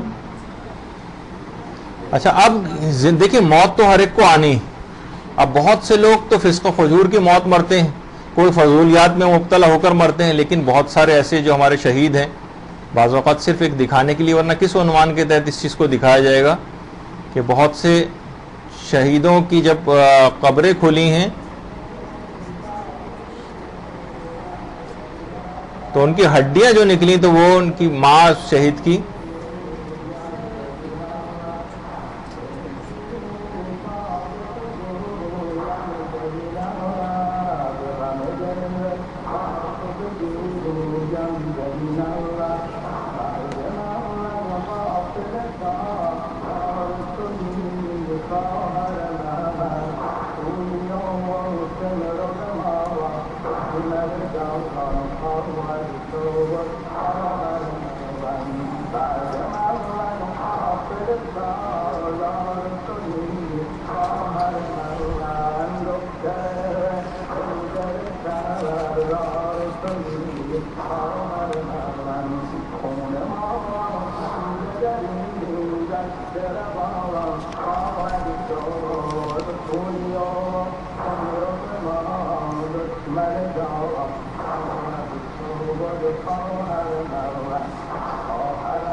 تو بہرحال موت تو ہر شخص کو آنی ہی ہے. اور تو کیا ہم ایسا کام کریں کہ ناگہانی موت اس طرح سے, شہادت کی موت وہ تو بہترین موت ہے, لیکن جو عمومی زندگی میں جو اموات جس طریقے سے آ رہی ہیں, ایکسیڈنٹ میں مر گئے, بیٹھے بٹھائے مر گئے, دل کا دورہ پڑا مر گئے, تو اس سے بچنے کی کچھ خاص دعائیں. ایک تو پیغمبر اسلام نے ناگہانی موت سے بچنے کے لیے سورہ تغابن کی تلاوت کرنے کا بڑا فائدہ مند بتایا. سورہ تغابن, جو سورہ تغابن کو اس نیت سے پڑھے گا وہ ناگہانی موت سے بچ جائے گا. یعنی اس کو اتنا وقت مل جائے, اس کو جس میں وہ توبہ کر سکے, اتنا وقت مل جائے کہ جس میں وہ اعمال صالحہ کے لیے یا وصیت کرنے کا اس کو موقع مل جائے. یہ بڑی خوش قسمت موت سمجھی جاتی ہے جب بھی ناگہانی اور اچانک موت سے بچنے کی دعائیں مانگی گئی. تو پیغمبر اسلام نے ایک تو سورہ تغابن بتایا, اس کے علاوہ ہر نماز کے بعد اگر کوئی شخص 1000 مرتبہ یا حیو, کچھ بھی مسئلہ نہیں, صرف 10 تسبیحیں پڑھنی, یا حیو چھوٹا سا ایک جملہ ہے بس, تو یہ ناگہانی موت سے بھی انسان کو بچاتا ہے. اور اس کے علاوہ عمر کو بھی بہت طویل کر دیتا ہے. یا حیوں کا ہر نماز کے بعد 10 تسبیح پڑھنا، یہ تو آپ اٹھتے بیٹھتے بھی پڑھ سکتی ہیں، راہ چلتے بھی پڑھ سکتی ہیں. ایک تو یہ چیز ہو گئی. اور ایک وہ بھی ہے، وہ جو آپ ہماری جو کتاب دنیا و آخرت کی 100 پریشانیوں کا حل، اس میں صفحہ نمبر 13 کے اوپر ایک دعا ہے جو چھٹے امام نے ایک دعا تعلیم کی تھی اپنے ایک صحابی کو، اور وہ صحابی فرماتے ہیں کہ میں نے جب یہ دعا پڑھی تو اتنی طویل مجھے زندگی ملی کہ میں اپنی زندگی سے بیزار ہو گیا. تو بہرحال عمر کے بڑھنے کے اعتبار سے بھی ہے. اور اسی کتاب میں صفحہ 14 کے اوپر شیخ عباس قمی کی ایک دعا ہے، شیخ عباس قمی نے جو لکھی ہے اور کہا کہ یہ معتبر دعاؤں میں سے یا اکرم من کل کریم والی دعا، کہ آقا نائنی فرماتے ہیں کہ نماز عشاء کے بعد اس چھوٹی سی دعا کو بھی جو شخص پڑھ لے گا 50 سال کا یقینی اس کی عمر میں اضافہ ہو جائے گا. صفحہ 13 اور 14 کے اوپر اس کے اندر وہ ہیں لکھی ہوئی دنیا آخرت کی 100 پریشانیوں کا حل، اس میں دیکھ لیجئے گا. آقا نائنی نے فرمایا نماز عشاء کے بعد جو اس دعا کو پڑھے گا تو 50 سال کا یقینی اضافہ ہو جائے گا اس کی عمر میں. تو بہرحال ناگہانی موت سے بچنے کے لیے ایک تو یا حیو 1000 دفعہ، اور اس کے علاوہ سورہ تغابن جو پیغمبر اسلام نے بتایا. آج تقریباً سمجھیں کہ جو مجھے چیزیں بیان کرنا تھیں وہ صرف آج 30% ہو سکیں، 70% چیزیں ابھی بھی باقی رہ گئیں. لیکن کیا کریں کہ دوسرے آپ کا لیکچر ہونا ہے وہ بھی بہت ضروری ہے، وہ بھی ظاہر ہے کہ مکمل تیاری کے ساتھ آئے ہوئے ہیں، ان کا وقت نہیں لینا ہے. تو بہرحال انشاءاللہ البتہ جو ہماری اگلی نشست ہوگی وہ بڑی اہم ہے، جو نیکسٹ اتوار کو آ رہی ہے، وہ پورے 3 گھنٹے کی میری ہی کلاس ہوگی. سما خراشی کے لیے آپ کو پتہ ہے کہ میں اتنے کم دیر کے لیے تو چھوڑتا نہیں ہوں آپ لوگوں کو. 3 گھنٹے کی پوری کلاس ہوگی وہ. تو اس کے اندر ہم تفصیل کے ساتھ کچھ ایسے خاص امور ہیں کہ ایام اعضاء شروع ہونے سے پہلے وہ ہم ڈسکس کریں گے آپ لوگوں سے. تو انشاءاللہ ابھی بہت ساری چیزیں، آج بہت زیادہ چیزیں بیان کرنی تھی، لیکن پتہ نہیں وقت کہاں سے کہاں تیز رفتاری کے ساتھ گزرتا چلا گیا. کچھ آپ کے سوالات پچھلی دفعہ سے بھی آئے ہوئے ہیں میرے پاس، آج بھی سوالات کافی آ گئے ہیں، تو ان کو میں دیکھ لوں گا اور ان کے جوابات لکھ کے کوشش کروں گا کہ آج ہی آپ کو یہاں پر آفس میں ان کو جمع کرا دوں، تاکہ آپ لوگ اپنے جوابات اور سوالات کو اٹھا لیں وہاں سے. تو یہاں پر ہم اپنی گفتگو آج روکتے ہیں. انشاءاللہ اگلی اتوار کو ملاقات ہوگی. وصلی اللہ علی محمد وآلہ الطیبین الطاہرین.